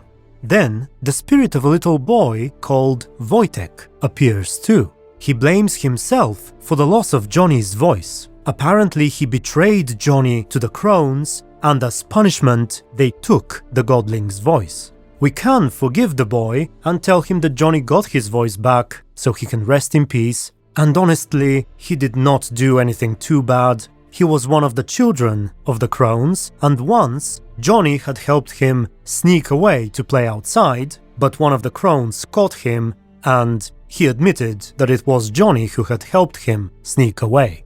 And as it was originally, Keira Metz torments the ghost of Alexander so he can reveal his notes to her, and Yennefer is not amused. Later, the quest with Keira and Alexander's notes is pretty much the same. And finally, it's Uma's turn. Previously, we had this profound scene. Avallac'h and Uma were trapped together in a cave with mirrors, and I liked it a lot. But now, it's even more elaborate. Uma sees himself during memories that belong to Avallac'h. There is one at the funeral of the Elven king. We see Avallac'h arguing with Eredin, attempting to appeal to Gales, planning to cast the same curse on Eredin as the one he ended up suffering, the one that transformed him into Uma. And finally, we see him talking to Ciri. There is also a vision of a distant, alternative future where Eredin has killed Ciri in an attempt to utilize her power, but he has failed, and the whole of Vizima is enveloped by the White Frost, since there is nobody left to stop it. The Lion King footage is here once again, and overall, one thing is certain. CDPR wanted the lifting of the curse to be this grand moment. The whole of Forefather's Eve was essentially designed as a build-up to it. It was meant to be profound and artful and full of important dialogue and impressive visuals, but ultimately ended up being incredibly simple. In the final game, Uma merely turns into a sleeping elf who waves his hand, and that's it. Of course, back in the early days, Avallac'h was basically the final boss and had a lot more dialogue and screen time. To give you an idea, the word Avallac'h is mentioned 507 times in Volume 1, and nearly as much here. In fact, while making this video, I was contacted by a lovely lady called Elin Ratzinger, because she had written an article precisely on the subject of Uma's curse in light of all this new information. It is very well written, and I absolutely recommend it to anyone who wishes to get a more comprehensive idea of the depth and symbolism and the extra character development of Avallac'h and the rest of the Wild Hunt in the early versions. Also, Elin seems to be a lover of Witcher and Elven lore specifically, and so on her website you might find other interesting articles too. All of it is of course in the description. And now that Avallac'h is back and we have all the information about Ciri, we go searching for her on the Isle of Mists. Events are basically the same as the original, with Morvran himself also being stranded here. One thing leads to another and eventually he kisses Ciri. She wakes up, slaps him in the face, but probably likes it a bit deep down, and we reach the Battle of Kaer Morhen. Because the Eternal Fire heist was removed, the main difference from the original story is that the part with Avallac'h and the unicorn no longer happens. Instead, we have the scene with Vesemir's death for the first time. What's more, there is some indication that instead of Ciri going berserk on her own, Avallac'h actually does something that enables her to repel the Wild Hunt, and that might have unintentionally killed Vesemir in the process. We don't have any specifics, just a bit of dialogue between Ciri and Avallac'h after the battle, probably during the funeral, where Ciri blames herself for Vesemir's death, and Avallac'h says that he realized Vesemir would die, but there was nothing he could do to save him. Speaking of Vesemir, another addition here was the fact that if Letho wasn't at Kaer Morhen, Vesemir was supposed to join Geralt and Lambert outside. Again, there is no threesome with Triss and Yennefer. Instead, if you tried romancing both of them, they end the relationship here at Kaer Morhen. And as it was originally, only your love interest remains with you for the following quest. I had some complaints about this part in the previous episode, and luckily some of them have been addressed. For example, the sorceress who leaves actually tells you that she's going to Novigrad and she will rejoin the party when everyone gets there. It's still not perfect, especially if Yennefer leaves, but it's better than the original, where they just threw a scene and left without saying a word. So, after the battle, Geralt, Avallac'h, Ciri and Triss go to Velen. Avallac'h tells the same story about the Wild Hunt and the Crones, and once again we need that special alcohol from Crow's Perch. However, here we have another massive cut from the original. Initially, we had to go through this lengthy and rather interesting quest where the Nilfgaardians, led by Morvran, had laid siege around Crow's Perch, and we could spy, negotiate, fight, betray people, treat Ciri poorly, and all kinds of cool stuff. But most of that is removed. Instead, we arrive to see Crow's Perch already captured by Nilfgaard. Luckily, Morvran is still here, and while Geralt searches for the alcohol, Ciri and her future husband get the chance to talk again. They reminisce about the events on the Isle of Mists. He woos her a bit. She seems to respond favorably. There is an Easter egg about a certain soldier called Odrin who got drunk precisely on the alcohol that we're looking for. He is of course from The Witcher 2, and he's in the final version of The Witcher 3 as well, in Novigrad. Lying about beside Novigrad's docks at this location, you can find exactly him. By his side is a merchant who sells 215 empty bottles. Whether he collects them and resells them, or perhaps Odrin drank them all, who knows. While looking for the right beer, there is a scene which likely later inspired the wine tasting in Blood and Wine. You have to search for the right brew, they each have names and labels, and the one that has the right ingredient is actually called Twardowski's beer, after the Polish story of Mr. Twardowski, which is quite similar to the German legend about Faust. And these stories, along with at least a couple of characters from Stephen King's The Dark Tower, served as inspiration for the character of Gaunter O'Dim, eventually. We're not at this point in development yet, but at least one of the internal names for Gaunter O'Dim was Mephisto, which happens to be the name of the demonic being with whom Faust makes a pact. Anyway, eventually everyone gets together to celebrate before the Sabbath, in the kitchen of Crow's Perch actually, and sadly, this is what we get instead of the Truth or Dare game in the original story. And it's far less interesting. I mean, Avallac'h tells a story of how he single-handedly invented the religion of the eternal fire as a joke, which I suppose is a massive fact, but still, I'd rather have him make out with Triss or Yennefer, especially in front of the Old God. I mean, just the very idea of having a party with the Old God was brilliant. But it was not meant to be. So, we get to the Sabbath. Ciri and Geralt are to attend, while the mages try to destroy the roots of the ancient oak. Again, a flirty succubus takes us across the lake, we drink, and begin to hallucinate. And the whole sequence is just as disturbing as it was originally. I'm actually surprised that they hadn't started toning it down yet. The gardener is here, selling organs and potions that turn women into sex slaves. The guy selling rancid human milk and fingers and earwax is here too. Wispes in human form appears again and does a lot of naughty, seductive and disrespectful stuff. We can have sex with her again. The infamous scene with the succubus and the fiend is the same as before. In fact, and I'm not sure if this is a new addition or something the authors skipped over in the first volume, but apparently there is an entire group of succubi outside of the tent waiting in line to have their turn with the fiend.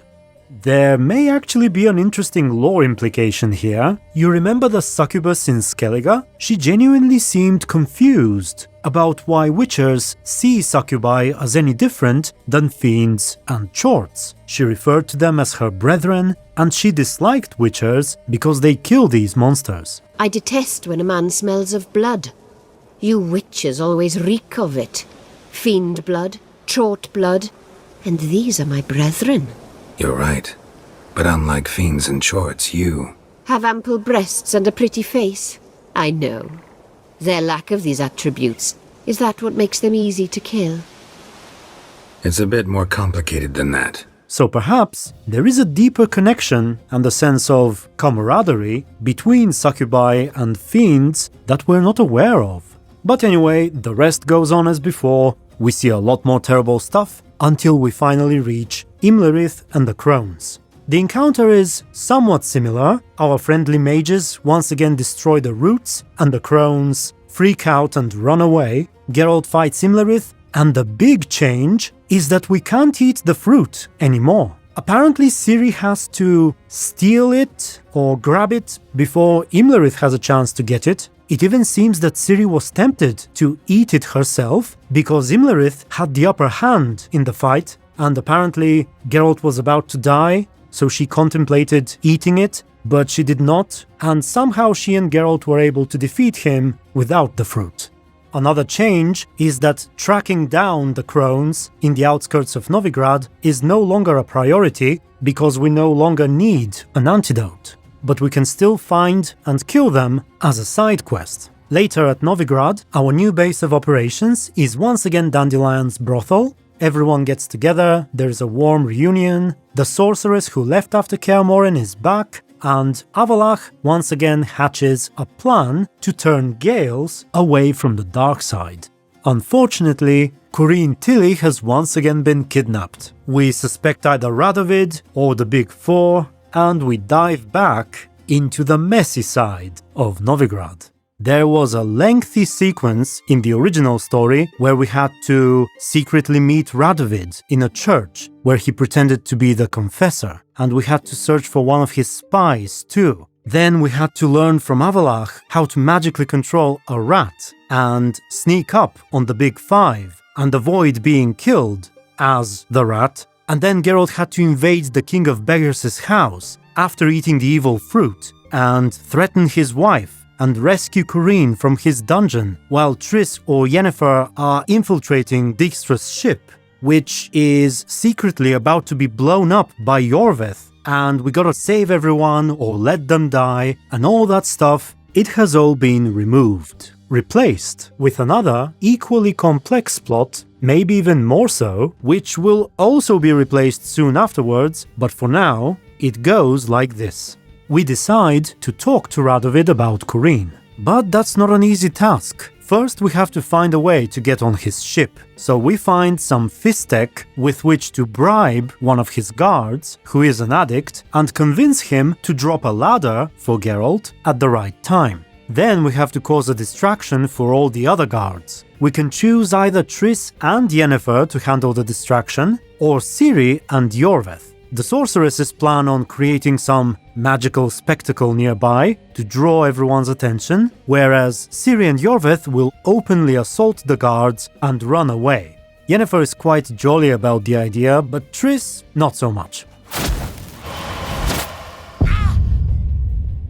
Eventually we get on the ship and we have a long conversation with Radovid. In short, the Big Four have become a thorn in his side that prevents him from taking over Novigrad, so he wants them removed from the picture in exchange for information about Corinne. And the information is that she is most likely captured by Dijkstra. What's more, we learn that in this version of the game, Dijkstra is still a Redanian spy. He was apparently working with Radovid and did not plot to overthrow him. Now from this point, the quest splits into two distinctly different paths. One where Whoreson Jr. was left alive, and another where he is dead. Unfortunately, the rest of the quest has multiple issues, things that do not make a lot of sense to me, but let me tell you what happens and then I'll come back to it. So if Junior is alive, Iorveth has information that the Big Four are having a meeting with Nilfgaard at the Varatra estate, which is basically the Nilfgaardian embassy. So Geralt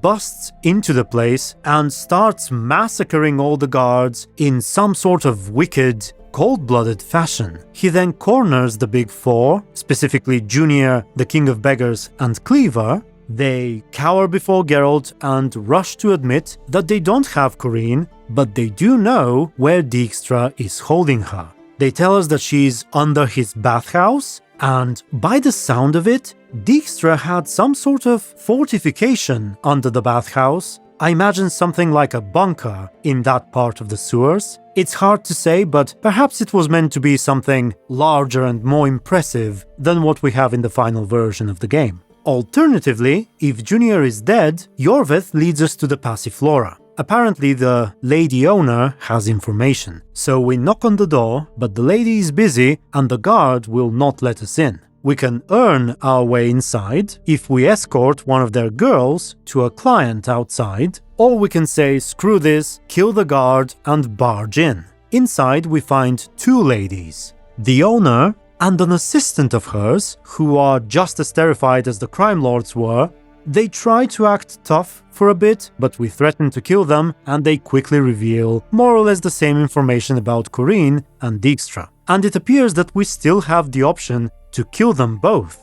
And now it's time to face Dijkstra. But before that, I'm sure you've noticed how freaking violent Geralt is in both of these scenarios. We had something like that in the original story because Geralt had just eaten the fruit and was actively looking for a way to remove its effects. But in this version, the fruit could not be eaten. I asked Mr. Glassfish about it, whether it's possible that this quest was written before the changes to the fruit, and while he cannot confirm it with absolute certainty, he believes it was written after the fruit was removed. So it is highly suspicious. Anyway, we move on to the assault on Dijkstra's bathhouse, and it was supposed to be quite the large operation. We were meant to split up, attacking Dijkstra from two sides, both the main entrance and the sewers. Geralt could choose where to go, and things would play out differently. Not only that, but if we had chosen to kill the ladies at the Passiflora, that would unlock an optional stealth version of both the sewers and the front path, because there is no one left alive to warn Dijkstra that we're coming. Also, Ciri would always take the opposite route of where Geralt is going, and I imagine there could have been gameplay sections where we get to play on the other side, so to speak, as Ciri, or it may have just been cutscenes, I don't know, but what I do know is that there were interactions and dialogue between the people who take the other side of the attack. There was even an option to convince Bart the troll, or rather trick him I suppose, to break down a wall for us and make our way inside easier. If Whoreson is alive, Geralt and Dijkstra's final encounter is much shorter and much more violent. I'm not sure if there was a gameplay fight against Dijkstra, but we would find him beaten and wounded and still unwilling to give us Corinne. He would threaten us that if we let him live, he will chase us till the ends of the earth, and we can indeed kill him, or only cripple him and take Corinne. That part of the scene, the crippling, actually survives all the way until today, where we get to break Dijkstra's leg after rescuing Philippa. I suppose it made a bit more sense back in 2013, since Dijkstra was actively trying to kill us and was much more hostile before we broke his leg.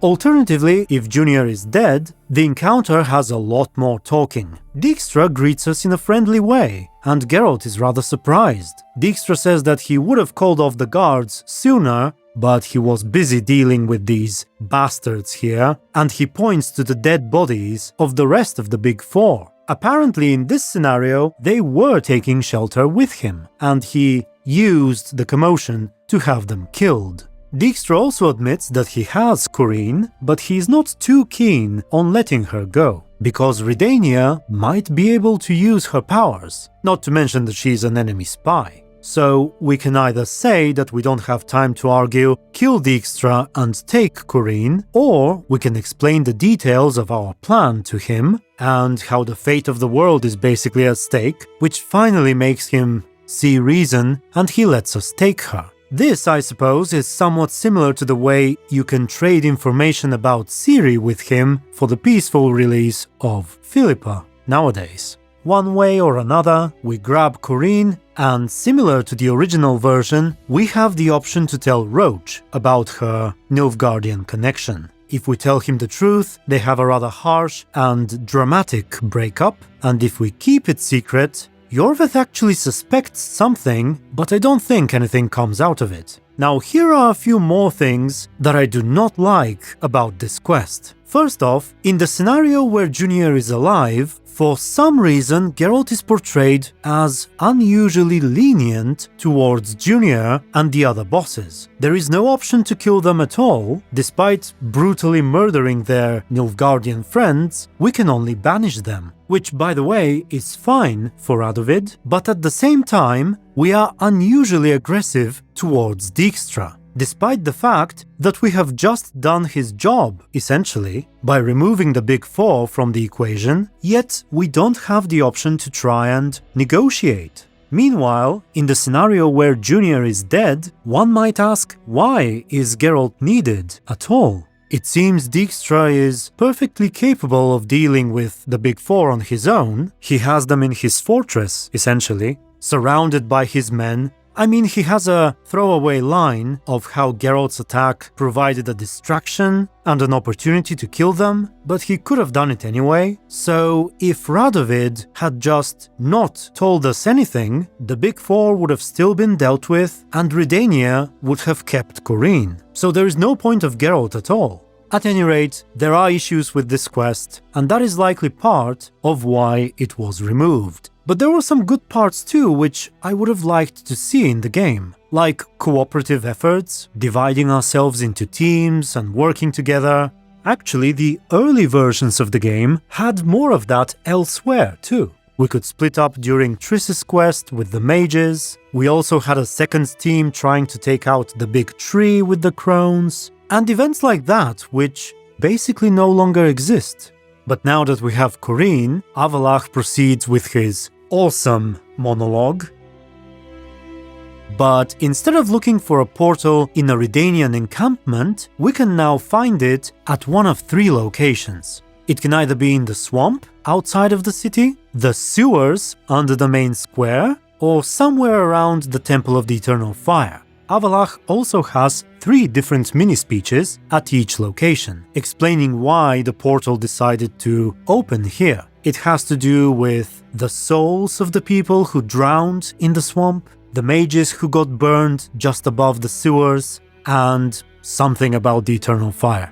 Apparently there was some timed mechanic where you can actually be late and miss the opening of the portal, but after a while it would open on one of the other locations. Again, there is a visit to Night City and giving money to that junkie who was supposed to be an Easter egg much later in Cyberpunk. We can also meet a Joy Toy there who, like all women from all the different worlds, timelines and dimensions, is of course interested in Geralt.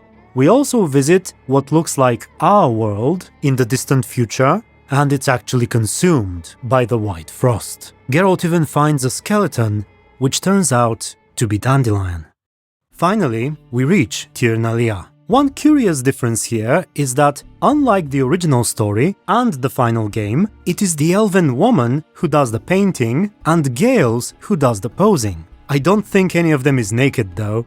The extensive dialogue and potential fight with Gale's have been removed, and the rest of the scene resembles the final game much more closely. So we come back, we dream of the past, we convince Gale's to help us, and we get ready for Skellige. Oh, and one more thing to note is that in this version, the war between Nilfgaard and the North remained unresolved after the end of the game. But on to Skellige now to face Caranthir. By the way, Avallac'h's plan to deal with Caranthir is basically the same, so I'll have it up on the screen if you need to refresh your memory. As soon as we arrive, if Ceres is queen, we find Caer Trolda under siege by Nilfgaard, and if Hjalmar is king, we find the Black Fleet in ruins. And there are a few additions here that I actually like a lot. Previously, the scenario in which Nilfgaard wins seemed a lot more interesting. We had to convince Morvran to let us in, he had some back and forth with Ciri, he would negotiate with Becca and stuff like that. But now, they've added something nice if Skellige won as well. We can find Morvran once again, but this time he is captured. We can try to convince the Skelligers to send him back to Emhyr, and if we fail, apparently Ciri can help him escape. There is once again a conversation between Ciri and her sister, Ceres, but honestly it's not that interesting. There is also a brief scene where, after learning everything there is to learn about the White Ships from the library at Caer Trolda, in addition to Eivin the Bard, we have the Pearl Divers from the final game, and even a Sea Witch, from whom we could get more information. But sadly we don't have much about her. Again, we would investigate with Avallac'h instead of Philippa, and this version seems to be the first one where they added some sort of light puzzle during the search for the White Ships. It eventually turned into what we have in the final game. And from here, until we get onto the Naglfar, the story is pretty much the same. We learn what the White Ships really are, we decide to transform into Nithral, but because we haven't done the quest with the Ravens, the whole thing is just a little less interesting. However, once we board the Naglfar, there is a nice new addition that we've never seen before. Caranthir will put us through a test before he decides to trust us. He will ask Geralt to judge a group of slaves. These are all people that the hunt has taken from Skellige. There is a father and son, for example, each of whom has different qualities and merits, and you can decide whether to leave both of them alive, or kill them both, or only keep one of them. What's more, Madman Lugos himself is captured too.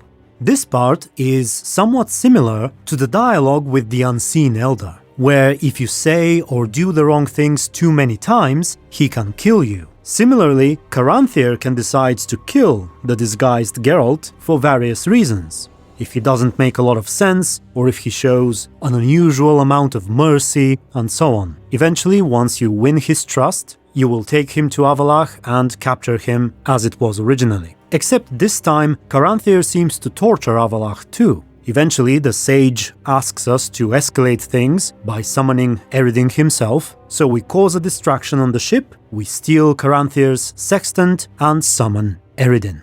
From here, until the very end of the main story, it is basically identical to the original. Eredin forces you to invade Caer Trolda, he kills Krach, and then he kills Caranthir, Isilira doesn't manage to keep the portal stable, and all the forces of good gather up for the final battle where the Wild Hunt invades Novigrad. We kill Eredin at the Temple of the Eternal Fire, we travel back to Skellige, and we stumble upon Ciri and Avallac'h trying to stop the White Frost. If we agree to their plan, they sacrifice their lives to end the cataclysm once and for all. And we get the ending where Geralt is sitting at Kaer Morhen, drunk and alone, possibly planning on taking his own life. Until suddenly, Vesemir appears with a little boy by his side who turns out to be the result of invoking the Law of Surprise in the beginning of the game. Geralt agrees to help the child, and the game ends as the Witcher sees a vision or a dream of Ciri telling him that she is scared, but he responds by saying that there is nothing left to be afraid of anymore. Alternatively, if we persuade Ciri to change her mind, we have a big, emotional boss fight against Avallac'h, we probably kill him, and if Ciri has grown close to Morvran, we get the Empress ending, where we find ourselves on a contract in White Orchard. Ciri receives a letter with the Emperor's ring in it, she ends up losing it in a game of dice, then there is a marriage proposal by Morvran, and the game ends as she and Geralt head towards Vizima together. Meanwhile, if Ciri did not grow close to Morvran, we get my favorite ending, where Ciri and Geralt are once again on a contract, but she laughs at the notion of becoming Empress, and simply wants to be a Witcher. He's not sure if she's ready, but she decides to take on a dangerous contract, so we join her, we find the monster, the fight gets tough, and Ciri attempts to cast a spell. She fails, however, possibly on account of renouncing her magical powers in the Korath Desert, and not only does she fail, but she actually opens a rift, and through it, the White Frost enters our world. Geralt tells her to stay away, and although difficult, he manages to kill the monster. The cold eventually subsides, but Ciri is deeply disturbed. Not only did she not do well, but she is reminded that the White Frost is still out there, and that Avallac'h may have died for nothing. And so she gives up on the notion of being a Witcher. She decides to embrace her role as the Lady of Time and Space and to travel between worlds until she finds a way to stop the White Frost. I love this ending. I remember the first time I read the original story and how much I wished that it was still in the game. And I will admit, watching the Witcher 4 trailer, which came out literally a week after I posted the previous episode, and seeing Ciri as a fully fledged Witcher made me feel a little weird, I suppose. I think she works better as a Witcher in spirit, if you will. But let's not get carried away. You can check these videos if you wish to hear some of my Witcher 4 critique. Meanwhile, another thing that rubs me the wrong way is why the sandwich fuck is Vesemir alive in one of the endings, after he died in the Battle of Kaer Morhen? Well, I don't think we have a good explanation here. In the original story, he was one of the few Witchers who actually could not die during the game, but now his death is certain, and yet the ending where he shows up is still here. What's more, the part where Vesemir invokes the Law of Surprise is here too. And the main purpose of that moment is to set up the events of the ending where Vesemir appears. So if they had already decided that he should die, why did they not change the merchant encounter too? If any of the authors have any explanations, do let us know. I'm actually curious to see whether these endings will go through any more changes before they turn into what we have in the final game, or will it be an instant change where they go from this to the final state in one step? I guess we're about to find out in the following episodes, but we're not done just yet because we still have to talk about side quests as well as the random monster hunts. But side quests first. I did cover some of the original ones in episode 1, and among those, 2 I believe have been completely changed. I already addressed the one with Triss, and the other one is about Iorveth's daughter, aka Vernociel. Initially, she was rather fanatical, she took part in a cult, but now the quest begins similarly to the final game. We meet the soldier who is up shit fucking creek. Got monster trouble? Trouble? Ha! Good one. We're not having trouble. We're up shit fucking creek. He sends us looking for a monster but we find the Scoia'tael band instead, led by Vernosiel. She is a lot more kind and generous to us if we took Iorveth's path in the second game, and while we still have the option to kill everyone right here, or to betray their trust and give their location to the Redanians... There's no beast in the woods, just Scoia'tael. Scoia'tael, you say? We can also help them, which opens up a whole new chain of events that are not in the final game. The first thing Vernosiel wants is to infiltrate Novigrad, so we come up with a plan to recruit the help of a few girls from Dandelion's brothel to distract some of the guards in key locations. We can then light a few torches, signal the Scoia'tael, and enable them to enter the city. Apparently they sneak in on boats from the west side. Vernosiel is overjoyed, and she says that we'll meet soon again. Sometime later, at Iorveth's place, we can run into a heated argument between him and his daughter. She accuses him of abandoning the ways of the Scoia'tael while he tries to reason with her. He says that times have changed and we should shift our priorities, but she will not hear any of it and she storms out. It is actually here that we officially learn from Iorveth that she is his daughter.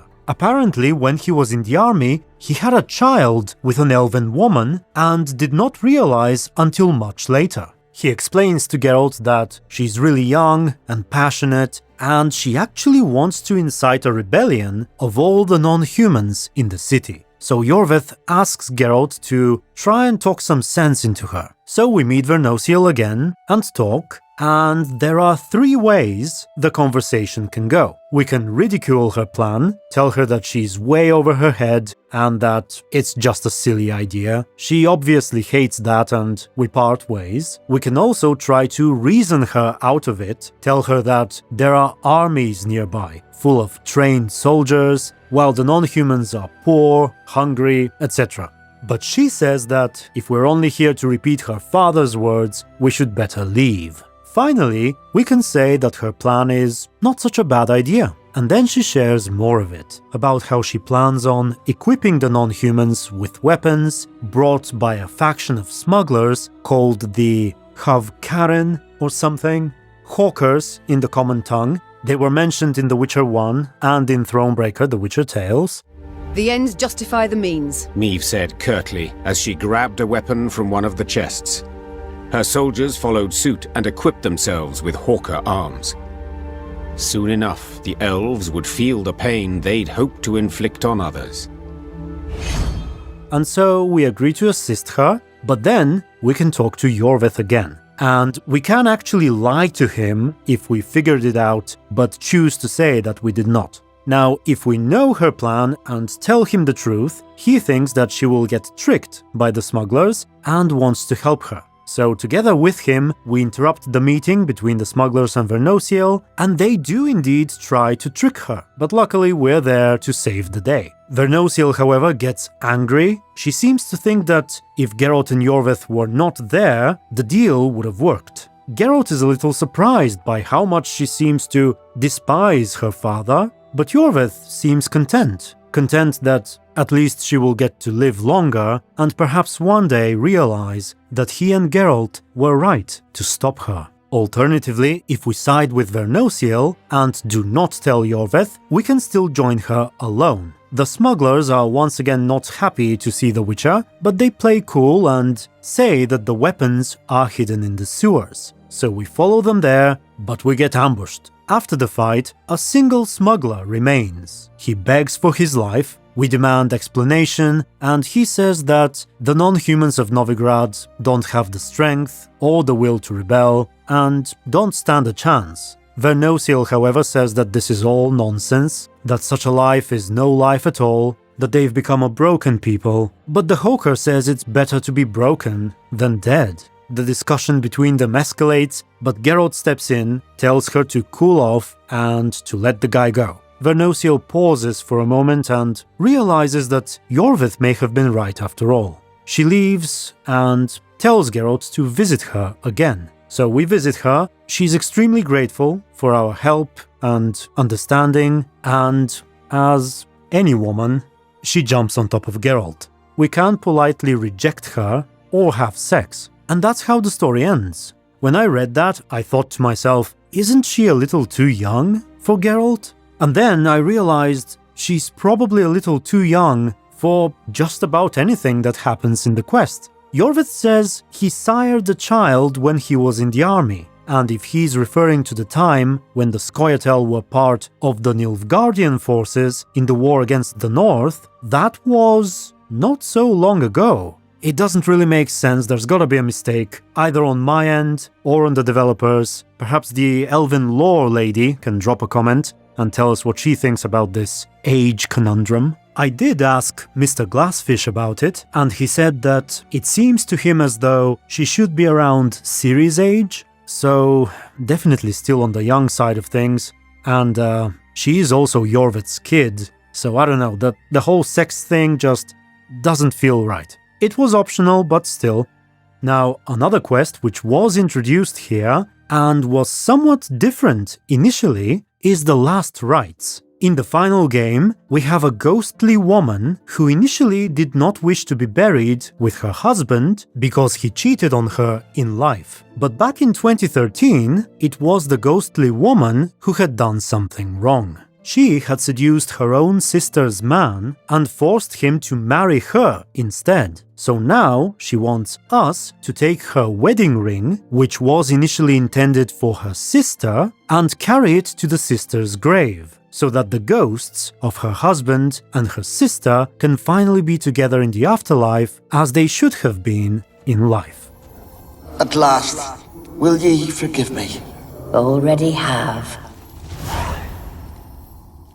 Another curious fact is that there was a quest in Skellige where an old man walks around a village and annoys people with his constant chattering and questions. At some point he would stop Geralt and declare that he has 10 things to say to him. They can either be questions or statements, and we can either endure him or punch him in the face. Apparently, we only know the first 4 things. I don't know if the quest was not finished, or perhaps it was actually intended not to go beyond 4, but a woman would then commend us if we decided to punch him, or be angry at us if we stayed and listened. There was also a quest in Velen called Marriage is Hard Work. In it, we had to solve the issues of a newlywed couple called Thorin and Mariska. We stumble upon them as the man is kicking the woman out of the house, accusing her of being lecherous and unfaithful and of not being a virgin when she married. We can talk to her and she is deeply disturbed. She's just sitting and crying in front of the house, and while she may well not have been a virgin, she wasn't actually cheating on her husband, and despite all the commotion, she wants to go back to him.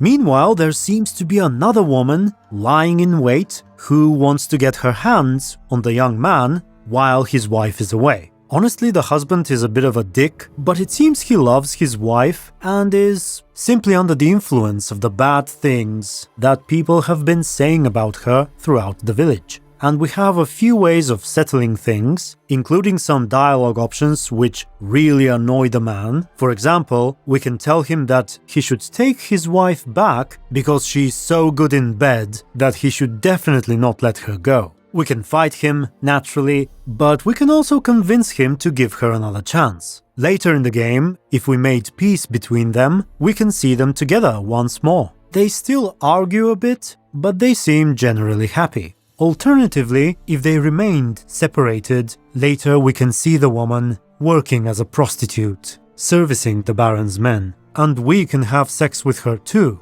But generally, this feels like the worse of the 2 endings. Also, there were at least 5 quests that were only planned but never written. We know their names. They were Pestilence, Runaway, A Place for All, Rich Uncle, and Spy. Pestilence might have had something to do with the Catriona. I'd like to imagine a follow-up where we encounter the Pesta again. That would have been awesome. Spy might have been an attempt to add Thalar. By the way, Thalar and Ves were not in the game at all at this point. And I'm not sure about the others. But I would like to cover a couple more side quests which were in the original story, but I skipped over in the first video because it was simply getting way too long. One of these quests is called The Ties That Bind. In it, Geralt stumbles upon a village where a witch hunter is sentencing an old man to death. Meanwhile, another man, not quite as old, is begging the hunter to stop. He says that the old man, who is about to die, is actually his 17-year-old son. And for some peculiar reason, over the course of the last week or two, he has aged incredibly quickly. The witch hunter says that the man is a monster, and that's why he aged so rapidly. But when Geralt arrives, the hunter decides to consult with the witcher first. Geralt finds this case quite peculiar, and as we investigate, it turns out that there have been several others. A few other old men and women in the village are apparently children or young adults, yet they look incredibly old for their age. Further inspection reveals a peculiar symbol on their bodies. Geralt recognizes it as the Kolovrat, which according to him represents the cycle of life, death, rebirth, and so on. The symbol actually has a real-life inspiration. It is essentially a kind of double swastika. This particular one has been seen in Central and Eastern Europe. Some of the oldest examples I could find are about 3,000 years old on ancient Greek pottery. The word Kolovrat itself most likely has Slavic origin because it seems like a union of two words. The kolo part comes from the word for wheel or circle, whereas the vrat is from the word for spinning, and that's no coincidence since the next clue we find is indeed a peculiar spinning wheel. It belongs to an old lady who says that it was a gift to her from Weaves. And not just that,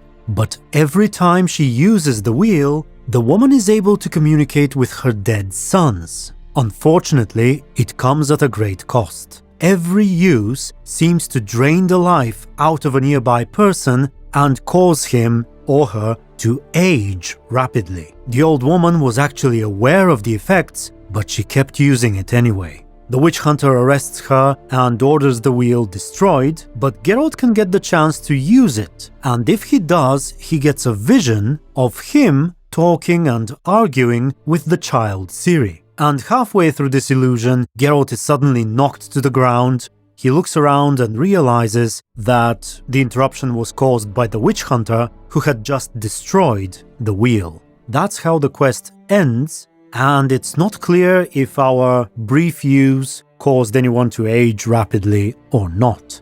Another fun quest, which is still here from the original story but never made it to the final game, is called A Night with a Gnome.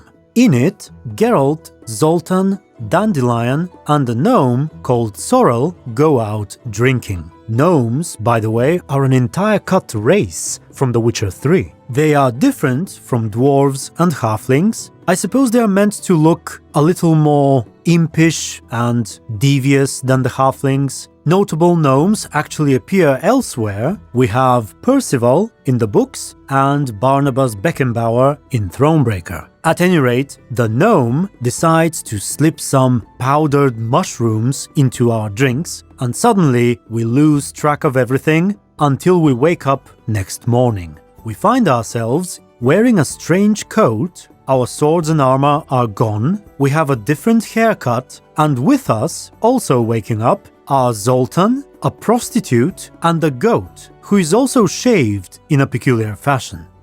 The goat, that is. So we begin investigating, and eventually it turns out that we had an absolutely crazy night. We went to some crime lord to play cards, and we ended up winning his coat, beating him up, and stealing his peg leg.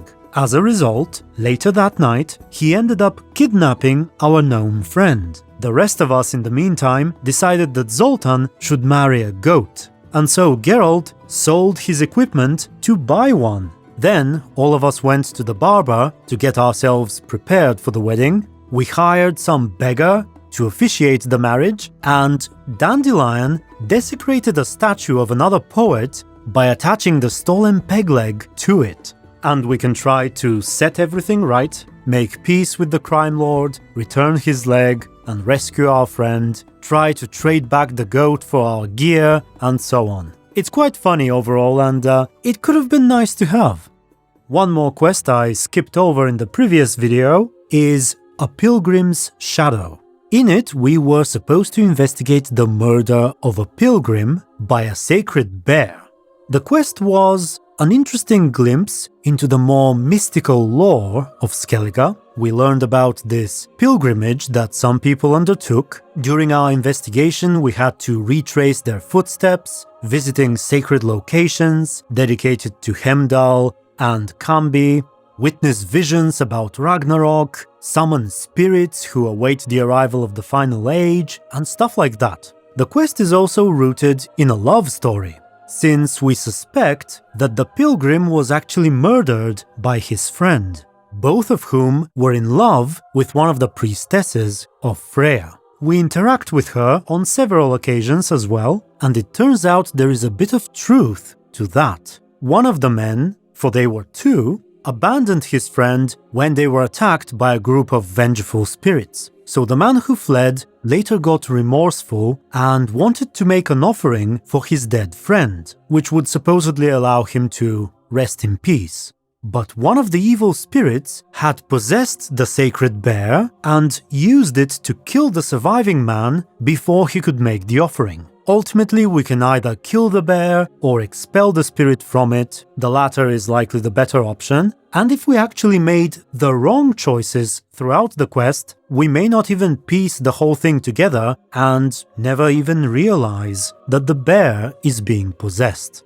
Right, this was the last side quest I wanted to cover. And finally, I have to tell you about a gameplay system that CDPR were developing at the time. They called it the Monster Hunting System. It was later removed and refurbished, turned into the Witcher contracts as we know them today, but at first it was meant to be something different. These monster hunts were the simplest and most straightforward of all the quests, containing little in terms of story and dialogue, and probably most surprisingly, they were meant to be randomized, as in randomly generated. As far as I understand, there were going to be these large libraries containing pieces of dialogue, monsters, NPCs, rewards, and so on that would serve as building blocks for these quests. And each monster hunt would be assembled at random from these libraries with some rules and limitations. Each hunt contained 3 major parts. The first one was encountering the so-called reward giver. This was basically the person who gives you the quest with a little bit of information, and once you're done, he gives you the reward. The second part was the witness. This was meant to be another person to whom you are either directed by the reward giver or you end up finding on your own. The witness would have more specific information about the hunt and potentially a little more dialogue than the reward giver.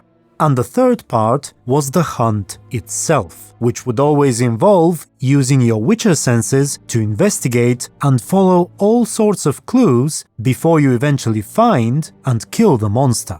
Additionally, each of these 3 major parts had a ton of subcategories too. Here is a list of lines that you could hear from the witness NPC, specifically about the time of day during which the monster you are hunting is active, if you're currently on a hunt in Skellige and the witness is a woman. And so there would be a different set of lines to draw from if the witness happens to be a man, or if the monster is not influenced by the day-night cycle, or if you're not in Skellige, and so on and so forth. There were also lines regarding the monster's size, the monster's behavior, the monster's appearance. Some of those had their own subcategories for if the monster is humanoid or not, and so on. Geralt, in turn, would also have a lot of different lines about all kinds of things. And I imagine that somehow these randomized quests would occasionally pop up on their own, or perhaps reset every few in-game days, or something like that. But eventually, this entire system was mostly dropped and reshaped into the more tailored and story-focused Witcher contracts that we have today. Which, to be honest, I'm perfectly fine with. I think there is more than enough content in the game as it is, and even if the Witcher contracts are a little simpler and more formulaic than the other quests, the story and dialogue in them, as well as Geralt's motivation to do them, fit quite nicely. And most of the time, I don't even consider the contracts to be lesser than the secondary quests. I'm curious to hear your opinions about this monster hunting system. I hope I actually understood it properly when reading through the document, and if you're still watching, I would love to hear your opinion on just about everything else as well, because we're actually done for now. I encourage you to check the full documents in the description, because what you've seen and heard is highly summarized and a good amount of it has been skipped altogether. I would like to thank the creators once again for undertaking such a massive endeavor and doing such a great job at it, and all of you as well for watching this massive video. Special thanks to my supporters on Patreon and the YouTube membership, and of course, the authors of the Custom Player Characters mod and the Multi-Companion mod, both of which were absolutely instrumental in the making of this video. Alright, until the next one, stay tuned and be good.